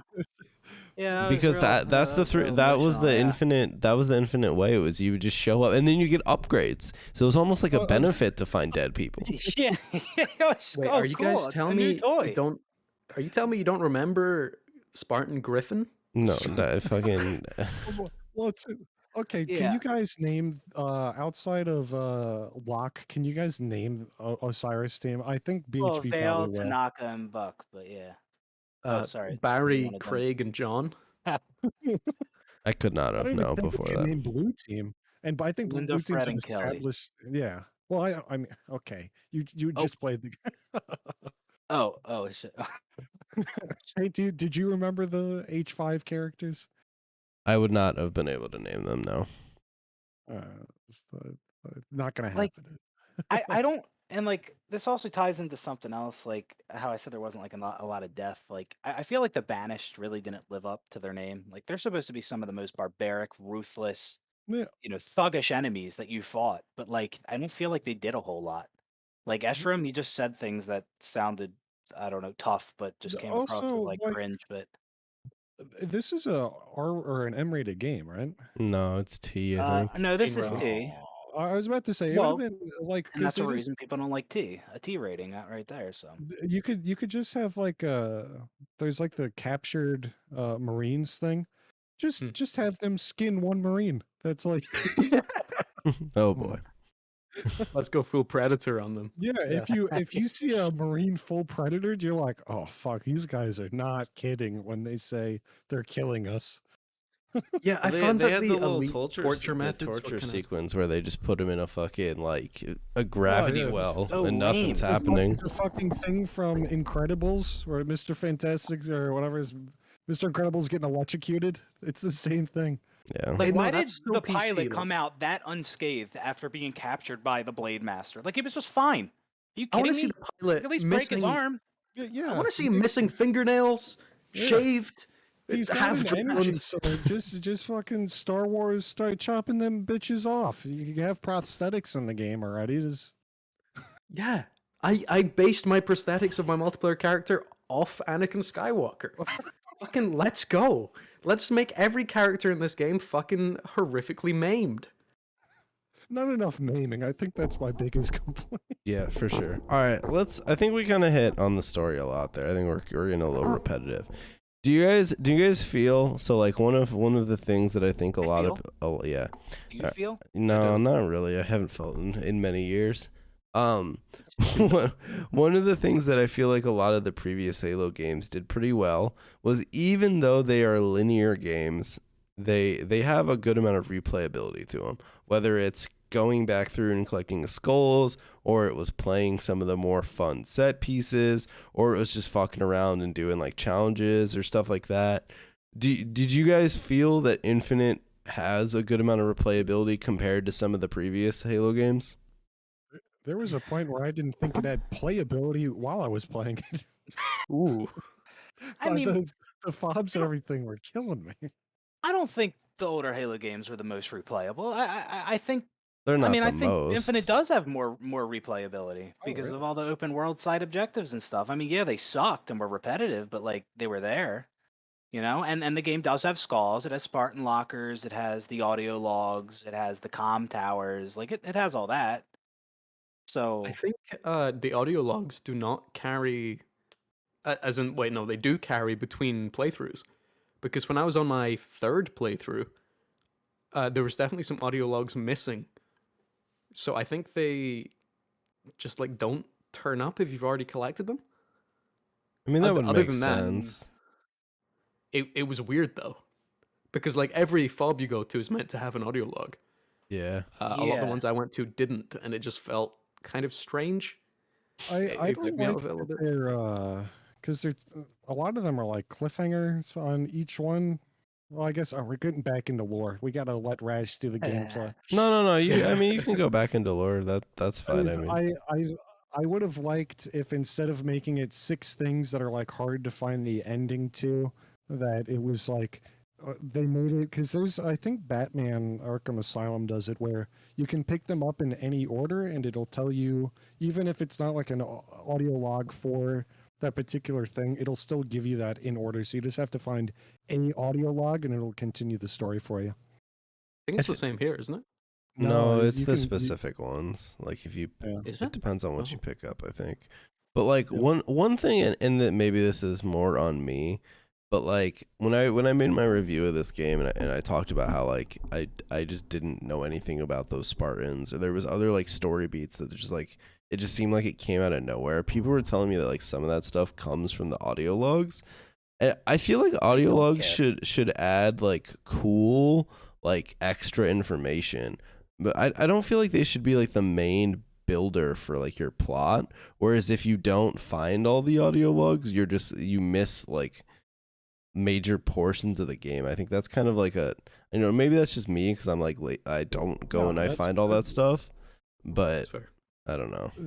I had recently just played through Batman Arkham Asylum, and the audio logs on there I think are the perfect way to do it. They were building off the villains, and they were also like Easter eggs. Like if you found like a dead doctor, you would find an audio log next to her, and then it would say like what would happen. Like you just missed this. Like this is just a recording of what just happened. Yeah. They could have done something like that instead of it being necessary to the story. I think they cushioned themselves a little bit from that by making, like I said earlier, they made Master Chief kind of removed from the player. Like you don't know everything he knows. So a lot of the story is presented in a way where it's like, oh no, Master Chief is sad because this Spartan's dead. You don't necessarily know this Spartan, but you're meant to empathize. I thought it with was him anyway. established that he doesn't give a shit about the Spartan Force. I thought he's only like Spartan 2s for life, ride or die. That does ring a bell in previous games, but I think in this one, like with Spartan, Griffin, and whatnot, he's always like, God damn it, why did they have to die? Puts his hand on the shoulder. What did you guys think about the pilot man as a character? I Started off annoying, got better. I thought he was annoying through and through. He was really pissing me off. Like they could have done something so much better, to fill the role of the pilot. But I thought he was just a whiny little bitch, and like, what he was it was just caught me real off guard how happy he was at the end of the game. Like after being rescued, like after being captured by Escharum and the Blade Master, like, and then you rescue him, like he's so happy all of a sudden. Like, that just seemed out of place for him. Yeah, I get that you rescued him, but you also rescued him from the Spartan killers, and then he fucking had a breakdown. He had a fit. Like you think he'd be scareder than ever after being captured by Escharum, but no, he's good now. He's happy. Yeah, this is one of the weird things where, like, if you did all of the open world stuff, it's less jarring because, of course, he took longer during that middle phase where he was kind of like unsure about what he was doing. But if you're just plowing through the campaign, it's fucking you get whiplash with this guy's character development. Yeah, that's what I was gonna say. If you play through it pretty quickly, he goes from like this like fucking little bitch to like full blown like character redemption where he like comes to like he tries to be brave and he gets captured and it's like. Before that, he's like a little bitch, he was trying to run away. Yeah. There were parts where I like agreed with him though. Like he was just like, he's like, but we got to get out of here. Bandits are all over this place. It's like, you know what, Chief? Cortana's dead. That's the mission.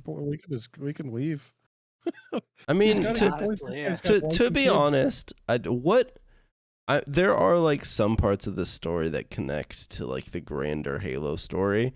But this game seems so self-contained. Like you could just delete it, and I'd be like, "All right, and just whatever. Let's just get another sequel to Halo 5." Am I crazy? I thought all the rings blew up. Wasn't it at the end of H3? Didn't they blow up all the rings? No, just the Ark. No. Oh, okay. Yeah, you're right. Yeah, the legendary ending of this game, which, to be honest, I love the legendary ending because it's exactly the same as the regular ending. They just put a voiceover over it. That was dumb. But no, that adds so much to it. They had a voiceover and also a little timestamp.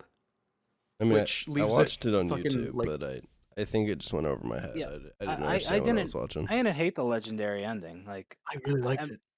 Yeah, the legendary ending was all right. You see Atriox in it, and like they hint at the endless, or no, like what was that dude's name? The offensive bias they hint at. Yeah, who's from the books. Yeah, I know. I've watched some Hidden Xperia videos. I know about him, but like, you gotta get the lore. Like, I feel like that shit just like needs to be like in the game. More of that stuff needs to be in the game. Like, and I guess we'll learn about it through DLC and stuff, but. I don't know, most people when they watch that legendary end, then they're not going to know who the fuck offensive bias is. Like, I think that's one of the main failings of this game is that it doesn't work narratively as a Halo game all that well. Yep. Where like I'm a huge fan of games like Dark Souls, Bloodborne, and whatnot, where the story is not necessarily obvious. and you have to like fucking speculate a lot.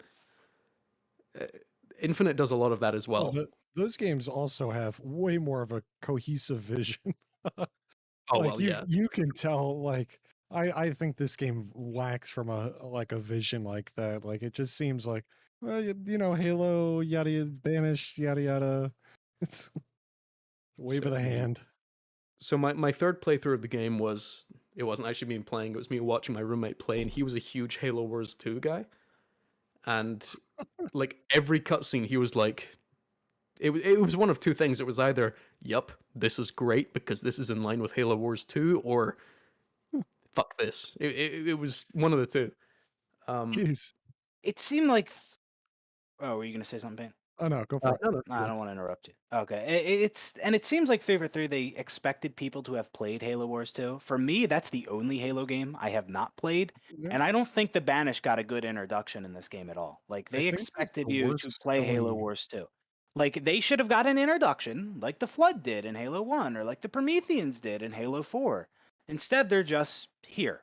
Like, I mean, I won't know who Atriox is and what the Banished are all about if I didn't play Halo Wars 2. Like, I mean, that's the main adversary in this game is the Banished, and you introduce them in like a fucking spin-off game. Like, what is that? Yeah, that's a fair point. I didn't consider that because before playing this game, I watched like a bunch of lore videos about the Banished.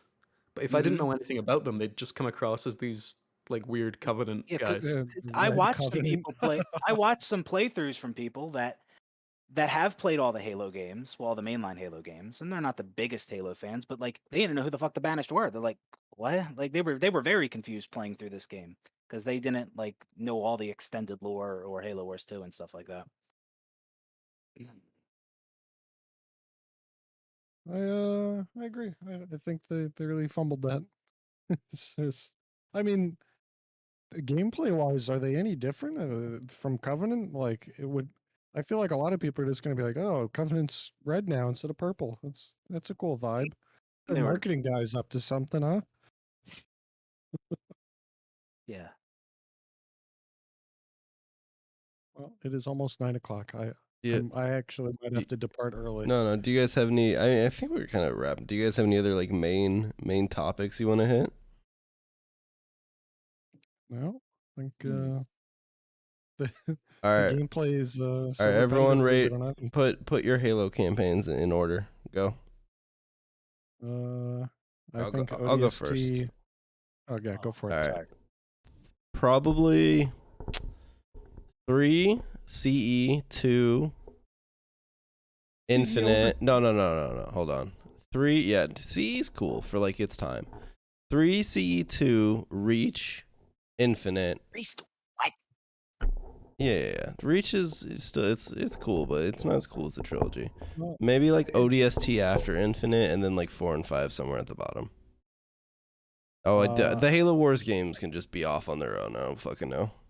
Every time I play the Campaign Halo Wars only? games, I get tilted by the fact that I have to play Halo Wars. So I would have to go ODST, H2A, cutscenes, Reach, H2. fucking Halo 3, Infinite, H5. No, H5, then Infinite. I think H5 had a better campaign. I know the story might not be as good, but from a campaign perspective, I think it's better. Yeah, and considered. Yeah. I And think. then H4 bottom. Sorry. I'm actually I'm just gonna do the mainline Halo games because I don't really know how to fit ODST and Reach in. They're kind of their own thing, but I think 2 is easily the best. Like by far, is easily the best campaign. I think Well, I think I would have maybe 2 maybe rated compare- higher if it didn't tilt me so much playing it on Legendary. Oh, So yeah. two's first. The repetitive of CE kills me, so I'm gonna put 3 at Oh, you second. don't like mazes? Third is Hey, going to be Halo CE, and then I'm going to do Infinite 5-4. No, sorry, 4-5 Infinite. Oh, Infinite Last. Shit, Infinite Last. I have to. I know Halo Well, we 5. can all I know agree, it had though, it just issues, but I'm talking like level design and like gameplay and variety, and like that's why I have to put it above Infinite. Yeah. I was gonna say, like, and by what metric are we measuring these? Just like overall experience or Well, let's, story? No, it was I just like guess, overall experience, like everything yeah. combined. Okay, for me it would be Reach Infinite 3, 2, 1. Yeah, that's fair. Paint didn't even rate. Paint didn't even rate 4 and 5. 4 and 5 can fuck off. Well, to be fair, I didn't play 5 and 4. What was going on? I would say 5 is actually worth playing, and I don't think I could really say Infinite. I think Infinite's multiplayer is vastly worth your time than the campaign. I mean, if someone told me if some like random not huge Halo fan was like, "Should I play Halo Infinite?" I would say like, "Yeah, get it through Game Pass. Like, it's worth playing. It's not a bad game." This is not a $60. Okay, we all agree this is not a $60 campaign. Fuck that. Yeah, I would say it's not yet, which sounds shit, but like if they add free stuff, then maybe. No, but I don't think they're gonna. I think DLC is gonna cost us money. Oh, it better not. Then no. Last of Us 2 is far and away more worth it. It's for a single player game. Last of Us 2 blows this game out of the water. They have some real balls to charge $60 for this. BK, you couldn't have picked a more controversial game to be. Okay, so that game is outstanding, though. You can hate the story, but everyone is like, that campaign is very memorable. You know, you missed everything. Metal Gear Solid 5. If you liked the basics of Halo Infinite, Metal Gear Solid 5, better $60 campaign. It is, yeah. And that game's like fucking $5 all the time. Yeah. I mean, Infinite will go on sale at some point, probably. Well, I mean, I played it for $1. I got a Game Pass also for $1. I wonder if they just assume people are doing that and see what type of suckers buy it for 60. Shit, I'm the sucker. Yeah, I mean, I definitely, that's what they're doing with some of the bought skins it in on the store. Let's throw these $20 skins in there. Fuck, I bought it. I bought a 20 pack today. Okay, we're not talking about it. But that was Iron Man. Like, yeah, right? Iron Man's fucking sick. Yeah. All right. Thank you. That's pretty good. All right. Spider-Man skin. Wait, one thing that I just wanted to throw this in at the end that we did not talk about: performance. This game is so poorly optimized on PC. It's the worst I've ever seen. It's god awful. I'm on low fucking settings with an i9 and a 3060, and I'm dropping to 50 fucking frames, man. What is going on? Rash and I were playing it both on 3080s, 120 FPS. I thought it was like all inside. Step outside, my frame rate halved. Yeah. It like literally. The first time I did it, I took a double take. You could turn around and look back inside, and your frames would double, and then you would step back outside, and they would half. You see, what's interesting about this is low settings. I'm on a 1070 still, and like I'm getting the exact same performance. That's good. I'm glad. I don't think the game understands what a GPU is. It's just running purely off of a hard drive. And I can't just go out and buy another GPU because they don't exist.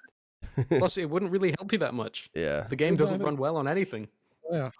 Apart from Xbox. I think it's just like I think there's certain configurations where it'll run well. Yeah, it's called Xbox Series X. Yes, that one runs good. HCS says the Ryzen is the way to go. They said. Yeah. Yeah, if you don't mind your computer exploding, that's the way to go. Also, use affiliate link Rash in the description to buy your Xbox One Series X or whatever the fuck it's called. That's what it's called, yeah. Yeah. All right, I think that kind of wraps up campaign. BK, you gotta go. Yeah, I gotta go. Paint. Did you watch any Raleigh? I only heard what you said about it in the group chats.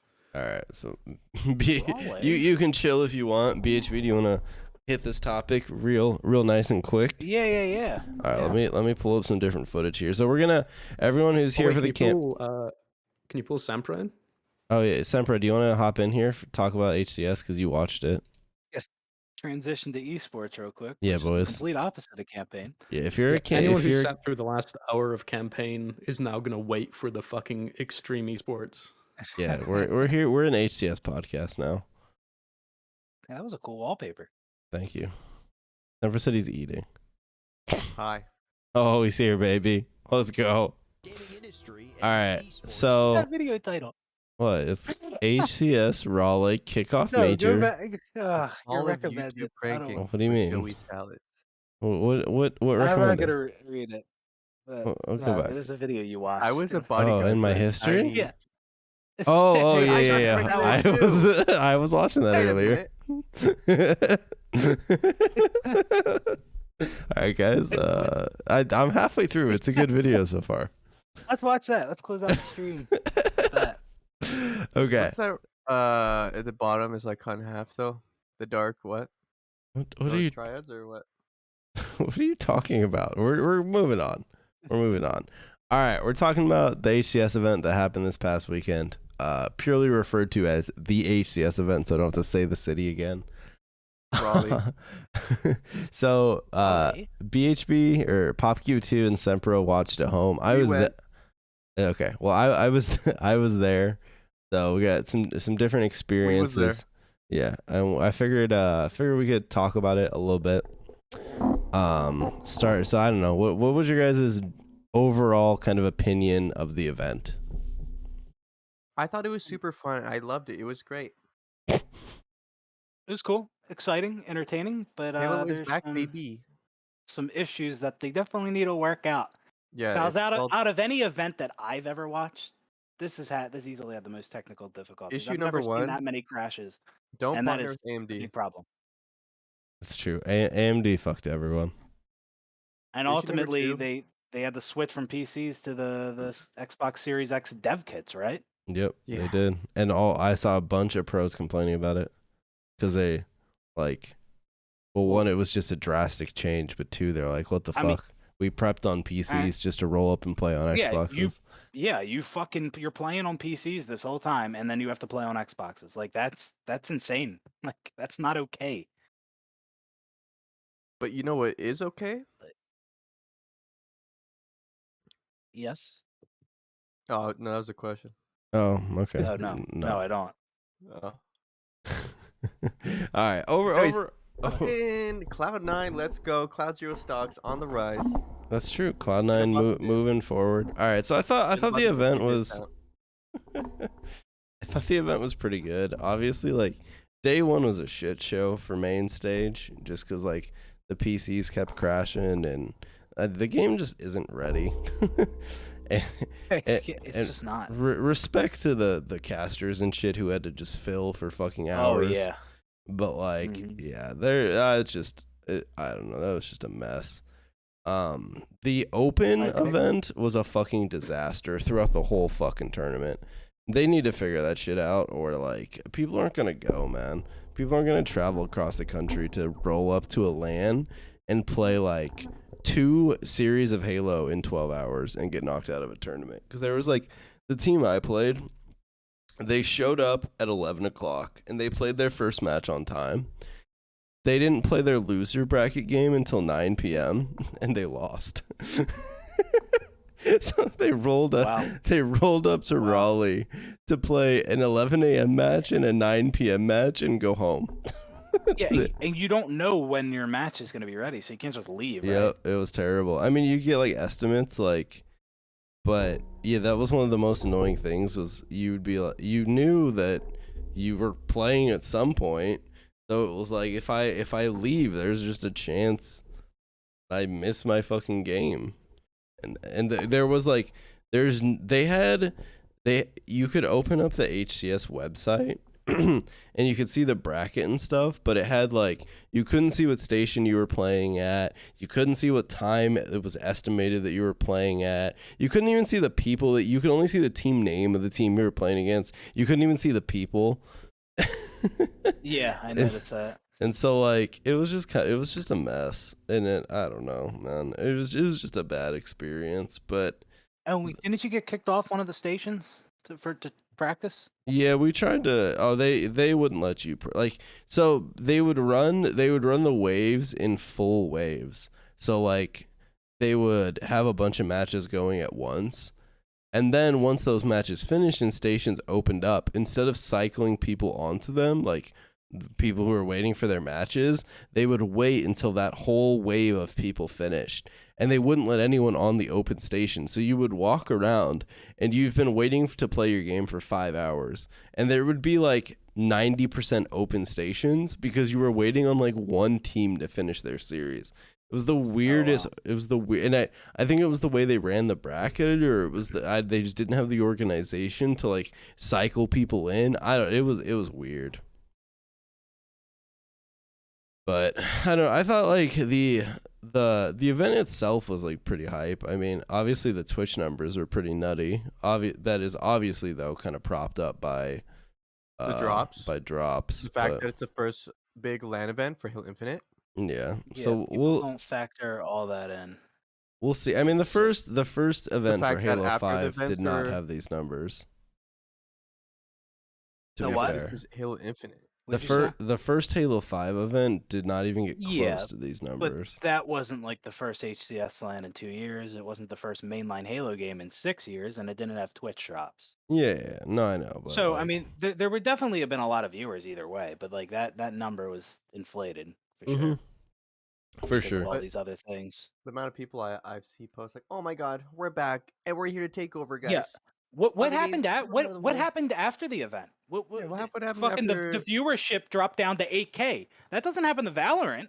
Valorant gets a ton of views on their tournament. They don't drop down to 8K when the tournament's over. Halo No, they're still at the actually top of Twitch. Halo has a streamer problem where like Valorant has like content creators that are popular. All of Halo's like quote unquote big streamers are mostly just pros or people from other games. And malnourished Irish people. Uh, Not saying Christ. names. Hey, we should get to meet at Raleigh. Oh my god, dude! I met everyone. I met my idol. Oh my god. What? What is that What was noise? What was Hello? that? That's an emergency test of on my phone. Do you need to be evacuated? Somebody mentioned Ubernick. Holy fuck, what was that? I lost my train of thought. I don't know. The event was pretty fun overall. I don't know. Go to future Halo events. Do we want to talk about results? How did you guys feel about About like FaZe getting knocked out. Yeah, Or sorry, Fa- other way around. Sentinels getting knocked out by FaZe. how did you feel about the EU team performance?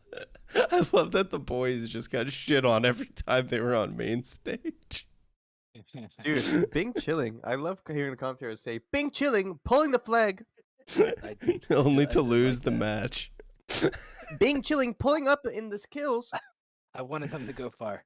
Shit, man. Bing chilling in the grand finals against Cloud9. I think have- I think one thing that actually is like, because you guys are memeing like Halo is back and whatever. I think one thing that is actually very promising for the future of esports. Halo esports is the fact that it's like the only game left that is actually going to fuck with doing open brackets, because Call of Duty is franchised, like Counter-Strike isn't franchised, but you have to qualify into everything. Like Valorant is going to be franchised pretty soon. Like all of those big games are like either franchised or you have to play like qualifiers to get to events. Whereas like for these Halo events, literally anyone can just roll up as a team of 4 and you can just play. And if you're good, you can play into champ bracket. And I think that'll actually like And they have- intrigue people to play Halo. They announced the HCS series online for January and shit every week. Yeah. So Very that'll pog. be good. Are we gonna win it all? Side note. Big meme. Whenever EU was playing, people were spamming EU region shit, Yeah. and like I can't tell if half of them were memeing and half of them were actually thinking they were an EU team. But there was also the other side of like, guys, they're in an NA team, guys. What are you doing? And it was just great to see the chat. I kept spamming EU greater NA, and then it got like moderated out, so I couldn't put that anymore. That's too bad. Oh, no. That's very sad. That is sad. Well, I don't know. Unless we got into like talking about specific results, I don't think I actually have almost more gonna to say. play for now. I don't know, man. I think he stopped playing Halo. I think he goes back to COD. I think he just retires and just goes back to fucking doing whatever Formal does. COD. What did you think of the BTB Bonanza? That was I pretty didn't. hype. No, I was so turned that shit off tilted. as soon as it I started. was so where were fucking. you at, Rash? Where No, why aren't you up listen. there? Listen. Oh, well, they didn't invite Uh-huh. me. Listen. All right. So Oh. I showed up. That shit was on Saturday, right? Uh-huh. All right. So I fucking show up at goddamn like Saturday I slept in because we got knocked out the very last game on Friday, which is probably a blessing because I didn't have to wake up. But I showed up at about 1:30 because free for all signups started at 2. Stood in line for about an hour to sign up. Free for all was supposed to start at 6 p.m. It didn't start until 10, and I didn't actually play a free for all game until Sunday. So that was Holy shit. that was pretty sick. I really enjoyed that. Oh my gosh. I got the drops, Jesse. Well, I got some of them. I didn't watch enough on my phone. But like, how much was there to do there? Like other okay, than, so either like, player watch. you either watched main stage, you could watch the featured stations off to the side, which were like the other pool play games, but they didn't have sound for some reason, or United. Some of the partner teams had tents. So like United had one where they ran a 1v1 tournament every day, but you had to sign up for it like super early, and I don't know. Every time I went over there, they told me signups were done, and then other than that, that was about it. That was about all you could do. There was nothing else. That's great, but you know what's also great? How great Navi did. I'm surprised. Did you see how they played? Every I watched Navi like choke some series. Yeah, but they're EUs. You gotta Gotta give him a break. All right. They did their best for an EU. I saw one of their players tweet out today that he's been practicing on 60 FPS, so he's ready to take it to the next level. Ooh. Guys, EU people are mostly concerned with campaign and getting all the skulls, so you just gotta be proud of them for how far they've come. Do you think they're gonna continue to use Xboxes for future events? I mean, I think. Well, yeah. I think main stage they try and fix it and they go back to PC. Well, I'm just talking main stage. But open, I don't think open would ever be PC. Cause like, I mean, it would be quote unquote better, but like, well, first actually side tangent. After playing this game on LAN on an Xbox, play on Xbox. This game sucks on PC. That's what I've been saying. Yeah, it's better on Xbox Series X. I believe it. Yeah, you have a better experience. I swear to God, aim assist is stronger on the Xbox, and like you have less of the fucky issues where you like jump in the air and lose aim assist. Like it just felt consistent and solid on Xbox. But you were playing LAN. So I was also playing LAN. Yeah, LAN feels good when it's working. But fucking tech issues, man. Holy shit, dude! It was tech issues galore playing open. I played multiple games where my teammate had no game sound. We played one where we played at fucking like 30 FPS, and it was like rampant throughout. Like everyone was just having dog shit. Like there was, when you first sat down at the stations, like you would be able to hear like your teammate to the right, but nobody else, and like your two outside teammates could like hear each other, but you couldn't hear them because they didn't like wire it properly. It was a mess, man. It was a mess. Yeah, they need to get all that stuff sorted out before the next event. But yeah, to answer your question, so there was 32 stations, which I don't know. I either think they need to organize it better or something, because like there was like 240 teams in open bracket, and there was 32 stations. So like a station would be 2 teams. So that's like a lot of their delays came because obviously you have way more teams than stations. But yeah, so there's like 32 times 8 Xboxes out there. I just can't imagine that they're gonna have 32 times 8 PCs. You know what I mean? Plus, like, I don't know. And I will say, like, in general, and I mean, an Xbox is like easier to set up. It's easier to make sure shit doesn't go fucky. So open bracket probably stays Xboxes. The only thing is like, dude, they have to do something for mouse and keyboard players, man. Or there were already very few in open bracket, but like every mouse and keyboard player that played there, like if you go read their tweets or like you would talk to them at the event, it was just like the worst experience ever. Like, so if you have buttons on the side of your mouse, they don't work on Xbox. Oh, what? Yeah, they don't work. You can't. There's no way to make them work. So you just had That's a huge problem. Yeah, right a there. bunch of mouse and keyboard players just had to redo all their binds like on the spot because you're used to using those buttons. Uh-huh. So that was an issue. Oh. They also all unilaterally said there was like really weird input lag that you don't experience on a PC. And then on top of that, there was just like there was other just like smaller issues. Like the stations clearly were not set up with a mouse and keyboard player in mind. They were way too small, and you had like no room unless you like pushed a bunch of shit out of the way. But Yeah, like that's definitely a huge issue. I mean, people playing on PC and go there, you have to play on the Xbox, and it's like you can't even. It's not like you can just get an Xbox right now. You know what I mean? Like you can't. You shouldn't have to buy an Xbox if you're playing on PC. But like even if you wanted a Series X, you can't just get one. yeah, I will say So- like as someone who primarily obviously plays on PC, to roll up and play Xbox wasn't the worst. But if you were a mouse and keyboard player who had been practicing on PC and you rolled up to try and play on those Xboxes, like you got shit on. Like, I think it was just a No. terrible experience for all of them. And Now, what's up? I was gonna ask you what you think of. What do we think about observer mode? It's very It's bad because it's people look at it H5 and like, oh my again. god, Amos is so broken. Look, the shots aren't Like- even hitting.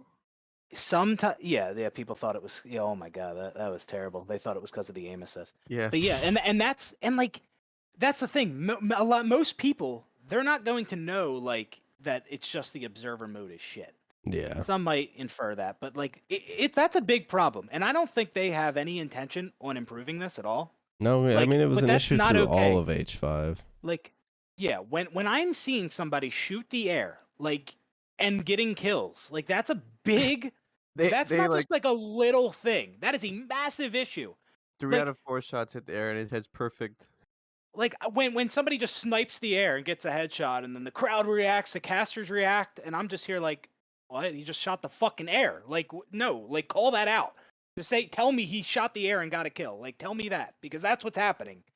It's so shit, man. Like, hey, bring out the cap cards. Cap card for every Xbox. If that's what you got to do, that's what you got to do. But this observer mode is shit, and like it's definitely something that needs to be fixed, or they don't use it. Yeah, I mean that is unless they fix the spectator mode. That is the only way would be to cap card every Xbox. Imagine fucking Valorant. People just shooting the air, getting kills. Yeah, it definitely takes Imagine away that. from the viewing experience. I don't see that with COD spectator mode. Like, No.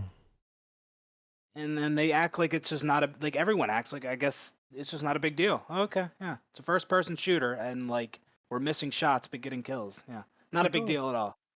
Like, it So makes, from a spectator point of view, like that is pretty lame. it makes perfect metals look so goofy when they fucking hit 3 of them off the fucking screen. You know what I mean? Yeah, for sure. And I mean, Dude. sometimes it was worse than others. Like sometimes it was on them, like the reticle placement was accurate, but other times it was pretty bad. So I will like this is not related to that, but so I will say like one thing nice playing on LAN is like the desync where you like die around a wall is basically gone. Like Really? that doesn't happen at all on LAN. It's amazing. However, one Wow. thing that I thought would work on LAN was the melee, and it still doesn't work. Like you would hit people and hear the sound and it wouldn't do damage. So I don't know. The melee in the system is broken. Like I don't I thought that was a desync thing too, where it was like giving me the wrong location or something for an enemy, so I was like hearing the sound on my end, but not actually hitting them. But that happens on LAN. You'll melee someone and get like the the punch, lunge, and the sound, just no damage happens, which is very. What about that? What about that bullshit where like you shoot a rocket just as you die, but because you died, it shouldn't shoot the rocket? Oh Or same yeah, with fucking nades? A. I've had that happen online, but no, I didn't have that happen at all on LAN. Like you try to throw a nade before you die and it just doesn't Yeah, happen? yeah. No, I know what you mean. But okay, I mean that's all I have to say on Raleigh, unless you guys have anything else. Dude, we should go to the land. Everyone. I agree. On a- Why on don't the- on a bus. you get your shit together? Let's get the e-bussy, whatever it's called. Isn't it changed now? It's something else. Yeah, something German. Damn. All right. Well, I appreciate everyone for watching. I don't know when the next Rash cast will be. It'll be after KC. Sure. I mean, I'll probably, unless we do an esports one, but I feel like we're gonna do one specifically on an HCS event. We probably need to like talk about results and stuff and like who we thought outperformed or whatever. But otherwise, I don't know because I think it's gonna be a while before we have new multiplayer like content or Do campaign one for content to talk season about. 2. Yeah, but in May, so that might be the next one. Yeah, May. All right. Well, I Plan mean, on. it's already leaked, so Yeah. Plan on May, guys. That's the next Rash cast. Unless we well, we could do like I don't know. We'll talk about it. You know. All right. We're Thanks, gonna do ev- a surprise one on Christmas morning. Ooh, yes. Yes, I'm ready. All right. Let's do it. Make sure you guys set out time. If you don't make that one, you're not a fan. I hope your parents bought you Halo credits. All right. Make sure you guys go follow Paint and Pop Q2, who's probably working on a video, and Sempra, who Follow does me on Twitter things. for epic tweets. Yeah, and hot takes. Sempra uses his Twitter account about once a month, so make sure you follow for that. BK left already, but he also has a Twitter account, but you'll have to find it because it has a different name. So, all right, Follow peace us out, on everyone. Twitter for arguments. Wait for his Twitter account to once again be banned. All right, goodbye, everyone. All right, goodbye, everyone.